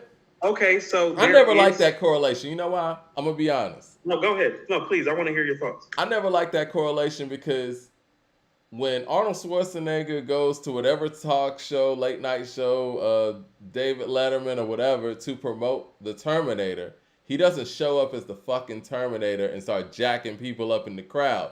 He shows up as Arnold Schwarzenegger to promote a movie. Now, rappers don't do that when they go out there to promote their music. They stay in full character, correct? They never sit there and say, I'm James Smith, I'm promoting this 21 Savage album, yada, yada. Now, if you want to be a character through and through, fine, do that. It's cool. And I also don't like the notion that people make it seem like that's the only way to make music. There are a few things to unpack with that you just said. So when I'm saying that he's making a point with the actor thing, I think I'm thinking about it beyond the surface. It's just like, well, some of these people are heavy drug and alcohol abusers, misogynists, adulterers, wife beaters. Like, actors aren't the greatest people in the world, just like musicians aren't, okay? There's a reason actors and musicians get along, It's because they kind of understand each other's plight, each other's debauchery, each other's fuckery. And so when he's bringing up how actors get used as spokesmodels and spokespersons, he's making a valid point. You are also making a valid point in like, well, they're actors. Their job is literally to put on another character and perform. Music at times can be the same way, and I'm going to tell you exactly the problem of what's going on with some of these younger rappers. Well, you have to decide if you want to be like a musical artist who is a actual musical artist or the type of artist whose art is going to imitate their life. Right. Okay? Because when he said this, the first thing that I thought about was my run-in with him, and I'm about to speak to this too. And this is what I mean about how I'm done like giving out hall passes for all these stories anymore. I ran into him about 20 months ago in December. I was with the Yardies. I was with Matt and Chris. Chris, Matt's brother, and my sister, Audrey, are born a day apart. Audrey was in town from Miami. We all got together and went out. It's like, we're going to celebrate bro birthday and sis birthday. Click, click, click. You feel what I'm saying? Right. When I got my little sisters with me, I'm on my best behavior. Because I ain't even going to lie to you. Even with the whole Boosie thing, oh, no, I know how I am. I know how I can be. I'm not on that shit when my sisters are around because I don't want anything that I am or anything who I've been to come around on them. You feel me? So this is my sister's birthday. I'm on my best fucking behavior. All right? Savage whole crew is in there. Like, this is almost 2 years ago. And people change. Men change.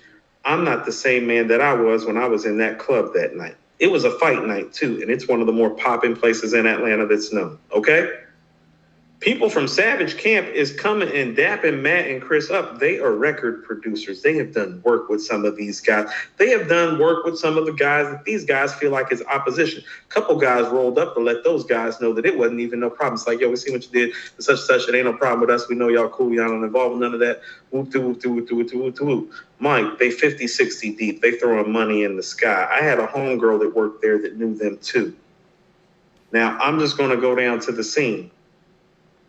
I'm pulling out. The homies are staying. Both of my younger sisters are in there with their homies. I'm the guy. I'm pulling out first to make sure they get out. Now, there is a fracas going on, okay? I'm outside with Sherm. You know Sherm, Mike? Yeah, I know Sherm. Savage literally runs into me, Mike, and in the process of running into me, pushes me out the way. Now, he's smaller than me, okay? This is 2 years ago. This happened. Sherm can speak to this. He ran into me and pushed me out the way. His security guard is right behind me arguing with security. The game is to be sold, not to be told. I can't even tell you what that argument was about, but they was feeling some type of way. And so what I'm saying is that when I hear him making this comment, it's like, that's not what I seen from your crew that night, fam. That's not what I seen from what your security officer was talking to the security officer at the door at the same spot that we was at. And that's not what I seen for you. I'm going to tell you exactly why it's happened. I can't even front. I was a little faded. You know, I remember Sherm was outside because when he pushed me, I turned around and started walking for him. And Sherm came and grabbed me and was like, don't do it. They too deep. You already know what time it is. He's like, don't do it, Coop. And so when he's saying that, it's like, I'm like, that's the same dude that I couldn't even roll up on face-to-face as a man because of how they roll. And so what I need him to do is to let his, because that was 2 years ago, men change. Mm-hmm. So I just hope that in the 2 years' time since we had that run-in, that it actually matches up to what he just said on record. Because everything that he was just saying on record, it wasn't like that when I ran into him about 20 months ago. Live. Like live on set. It's like he could literally, like, I want you to understand how guys like this have it. He literally got to push me out of the way. One-on-one, he's not doing that, Mike. So it's like he needs to stop doing stuff like that when he goes out, because I can speak to his behavior late at night in a club when he got his goons with him. I was at the Met Gala with my shooter, on God. Right? Godfather with the super chat says, I take a picture with Fab, and he take a picture with me and the family. Shout out to Fab. You know what I'm saying? No. I'm just saying that to say that it's like when he said that, it's like I literally remember you pushing me because y'all was mad about something else. I just happened to be, I was in the wrong place at the wrong time when he did it. You know what I'm saying? Like I came out the club with Sherm to smoke a cigarette at a time when him and some of his people was having an issue. Nigga just straight like bumped into me and then kind of like nudged me out the way. Like, nigga, who the fuck is you? Like, you nobody out here, nigga. And so like when guys is talking about how, well, I never seen Atlanta like this, and people gotta stop behaving so violently. I was like, is that the nigga that just pushed me out the way like I was not when they was 60, 70 deep in the club because he know that he could? Yeah, same guy. So his behavior needs to start matching what he just said. Well, like you said, people change. Streets is watching. Like Streets be watching, so I hope that his behavior matches that. Because I'm gonna tell you something about me. Oh, I don't have no crew and no clique. I'm infamous out here. Every time I pull up, it's a solo mission because I want people to understand that I'm a man first. Because this Atlanta shit has gotten out of hand. He is right about this. Like this shit has gotten out of hand. Where it's almost like I don't like going out, Mike, just because I'm the type of dude that like to pull solo missions, and you can't even pull solo missions no more because it'll get you fucking killed because these niggas is so amped, they so aggy, you're not allowed to be a man. These niggas is almost disrespectful to the point it's like we 20, 30 deep in here, we're gonna step on your shoes, we're gonna push you out the way. What the fuck you gonna do, nigga? And it's like, so niggas need to stop behaving like that. He influences some of that thought. I was at the Met Gala with my shooter, on God. Jay Short with the super chat says Kendrick's album came and went. Drake's too. Even Cole's album faded quicker than usual. Are there any? I'm sorry. Are we in a new era? It's a good question. Probably so, to a certain degree. I want to get to some of these other super chats, and I'm gonna say what I got to say. Godfather with the super chat says, he said he was with his family in DR and he's seen Fab. I think I got that super chat. And LP with the super chat says, Mike, don't be outside. He ain't got no. Mike, don't be outside. He ain't got no stories. Mike be chilling, man. Jay Short with the wrong with that, Mike. There is nothing wrong. I want you to understand that instance. Like I thought it was so ironic. That was one of the last times that I was outside in a place like that. Like the spot that I was at that night. I don't even go places like that anymore. That's what I mean. Is like I'm different now. Even from 2 years ago when that happened, it's like, and really even when I was going that night, that was more about sis and about bro than even about me. But had a good ass time that night. And to be honest with you, ain't even really tripping off the whole Savage thing. I'm just using that as an example to let you know how it rolls. Like think about it. And this is 2 years ago before we even rolling. He literally just kind of brushed by me like a nobody. Like it's like, yeah. Because here's the thing about it. When you black and you down here, it's like, oh, you know what time it is and know not to fuck with certain niggas and who they are and what type of money they got and how deep they roll. And so when he said that, I was thinking like to myself, it's like, damn, well, are you going to start showing up solo now? Jay Short says, David Duke got a shotgun, so why you mad that I got one? Scarface. Deontay Smith says Rico is going to change how these rappers move.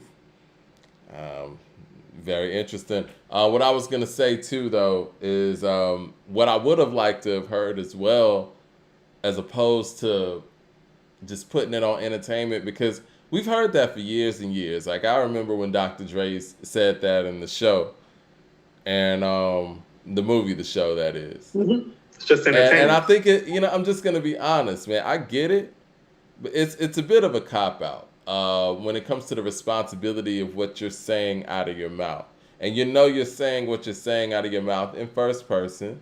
And, in every rap, we always talk about keeping it real. People don't say the words keeping it real like they used to, but they're still implying that they a real nigga, they this, that, and the third. So the thing is, man, I think that I would have liked to have heard 21 just be like, look, I know I've said some things in my lyrics in the past that could have possibly attributed to certain behaviors. I'm working on that. I'm going to change that. And to some degree, denounce some of the content that was in the previous stuff. If you're going to take this stance, but it's certain things where it's like, if you carry a certain connotation and content in your material, when you go out there and tell people to put the guns down, people aren't going to take that seriously. That's all I'm saying. And I agree with him, like you said. He's right, but it might not be coming from, the right person. But it could come from the right person if that person acknowledges what they have said in their lyrics before. I think, and this is what I mean. So people are missing what I'm saying. I'm bringing up this instance that happened almost 2 years ago in hopes that the man that just made these statements is different. I keep auditing the conversation. See, people always take away what they want to take away. They're not listening to the part where they're saying, oh, well, I'm different than I was 2 years ago in those circumstances. And so I hope he's different too. I think people are taking something away from there. I'm just giving you an example about the problematic nature of it, and on a personal level about why I hope it is alleviated. Because personally, 2 years ago, I saw different. But here's also what I know. Men change. He's about 10 years younger than us, Mike. Probably more. Yeah. Probably more, maybe 12 years.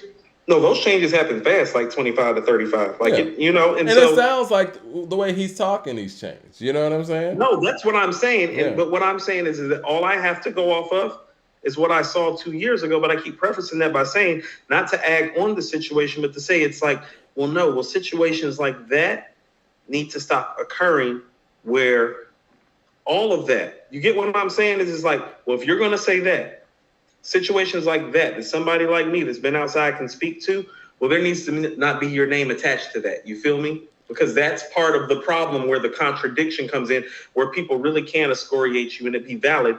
It's okay for him to say this right now, but it's like, well, no, you got to do some acknowledging though first. You know what I'm saying? Well, what I'm saying is that if you're going to say this on live and then handle matters out in the street the same way that you handled me a couple years ago, then that's fake. You feel me? Well, I think the other thing is, what I didn't really love from the live is he put out the notion that you can't have a successful rap career without, rapping in that way and rapping about those things. Now, I'm not the biggest Lil Yachty fan out there, and Lil Yachty went to my high school, Pebblebrook, shout out. But Yachty said something that I think was, very potent. He said, the easiest thing in rap to be is hard. And Yachty went the other route, and he's been able to have a career. He don't be talking about all that stuff like that. And so, and even if you don't want to go that route, I mean, there's plenty of MCs who've been able to make a career by rapping about positive shit. If that's where you're at, that's where you're at. The sauce is in the sonics. You know what I mean? If you can make something that sounds good, you don't have to rap about all this stuff that you clearly have acknowledged is terrible. You know what I'm saying? Like, you don't have to do that. But I think in that live, he made it sound like, well, what do you want me to do? Want me to be in the streets and not come up and this and that? And it's like, no, you don't have to rap like that to get on. Or do you? I don't know. Who told you you do? No. Well, hey, Mike, can I actually tell you something? And you can help me with this too. We were artists down here at the same time. Well, a lot of the stuff that I was outside doing, it never made its way on the record because I never aspired to be the type of MC that wanted to disseminate certain information at large to make it seem like that the things that I was doing was okay. And so I chose to speak about different subject matter, and you might hear me sprinkle some of that in. Like, that was a conscious effort by me. It's like, well, and also too, Mike, and to be honest, like all this Rico shit that's going on. Like, I just come from a certain place and a certain family and certain people. It's like, oh, you saying stuff on record. It's like, oh, well, we don't do that over here. We're going to fuck you up. And so we don't talk a certain type of way on both sides of my family just about our history. You feel what I'm saying? And so a lot of these dudes that talk the way that they do on record, I was always like, well, what's your history really look like? Because it's like, my family's let it be known it's not okay for me to talk on record. Well, does the industry let young guys know that, to blow up, this is what you got to rap about? This is what you got to be? Is that what the conversation is when you go into these, I don't even want to say record labels, because he didn't walk right into a record label. He kind of got his independent buzz with Savage Mode. And well, whoever you talk to initially, does it take that for people to believe in you? You gotta, talk that type of stuff. I think it just, the talk has to be special. And so, like, one of the things that I always say about Reasonable Doubt is that no, the hustler ethos and rhetoric is really strong, but the overall talk and perspective of it is really, really special. Like, the talk is special. It's a guy that is hustling, but he hates that he's hustling almost. Right. And it's like, I remember that. So like, I tell you what, like I'm a Nas fan. The start to my second album that was getting me my buzz more than like the shit that I put out. I literally remember how I started the song off. Some of the first bars were that I hate that I'm hustling. It's not the lust of sin or the custom rims, but the world is not enough publishing. That's how I talked about my hustling. You feel what I'm saying? It's like, even when I talk about my hustling, it's like, oh, no, I'm not doing this shit like to put on a chain or, you know what I'm saying? It's like, no, I'm like doing this to build something, but I would like frame it really, really, really subtle. But that's because I was funny, because the people that I came up with and moved around is like, don't be talking that shit on record. Like, well, there's a way to talk about the violence around you as opposed to, I don't want to say glorifying it, but yeah, glorifying it. I mean, I know that Savage ain't as skilled as a young Nas was, but an example of that would be Memory Lane. You know, he's to not talk a hustler about on Memory Lane. He's talking about the hustlers on Memory Lane. Yeah, he's talking about what he's seen, because that was one of the things that Savage said. He was like, I thought artists were supposed to talk about what they saw around them and their upbringing and this and that. Yeah, but you know, we're at a point now. I mean, his most recent verse is what, on the Drake record, where I think I got that verse here. Hold on.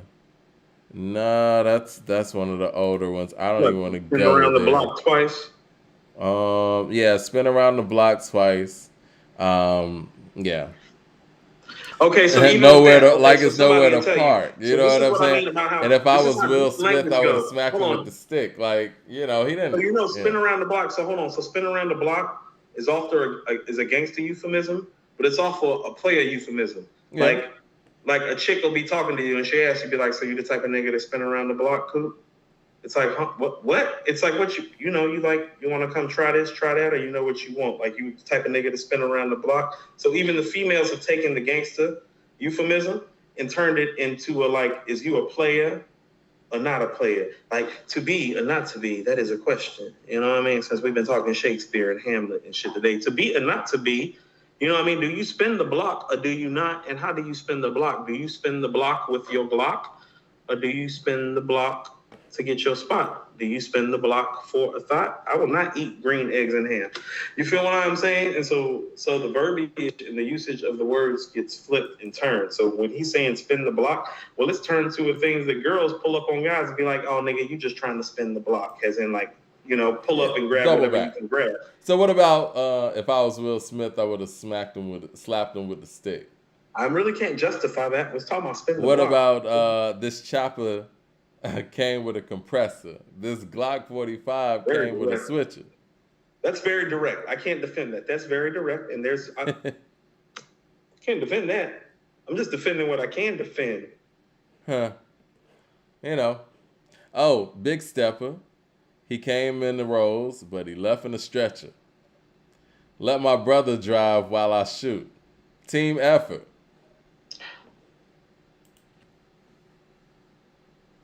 I mean, if I'm going to be honest, I feel that statement had more to do with all the shit that's pending down here. Yeah. I mean, but I do think that it's real. I mean, let's just keep it real. And I just kind of want to leave it right here. Well, if you're 21 Savage and you're Lil Baby, and you're these producers that have collaborated with them and been around them and done all this stuff with them, you can't feel comfortable right now. You can't feel comfortable. You feel what I'm saying? Well, I also think on top of that, no, forget the music. I wasn't even thinking about that. But about the music, it's like you shouldn't feel comfortable right now. And so, and I guarantee you this, he's privy to information that we're not privy to. And so this could be political. The DA that came out and said we about to hand out some more RICOs. Yeah, this ain't a conversation for YouTube.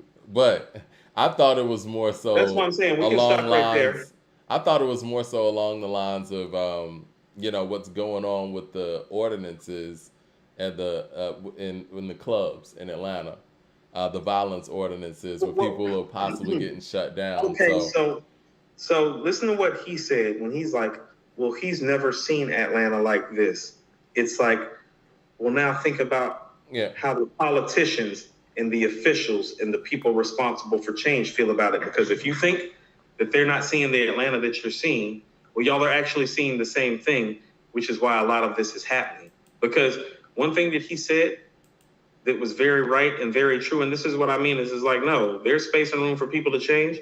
He's right. Atlanta's never been like this before, ever. And quite frankly, this Atlanta, I don't love it. And I'm going to try my best to leave it as soon as my daughter gets out of here, because it's not the place that I love and that I came up in. And so he's right in a lot of ways. That's why it's like, no, the shit that he's kicking is solid as long as it's real, and he's going to back it up in his life.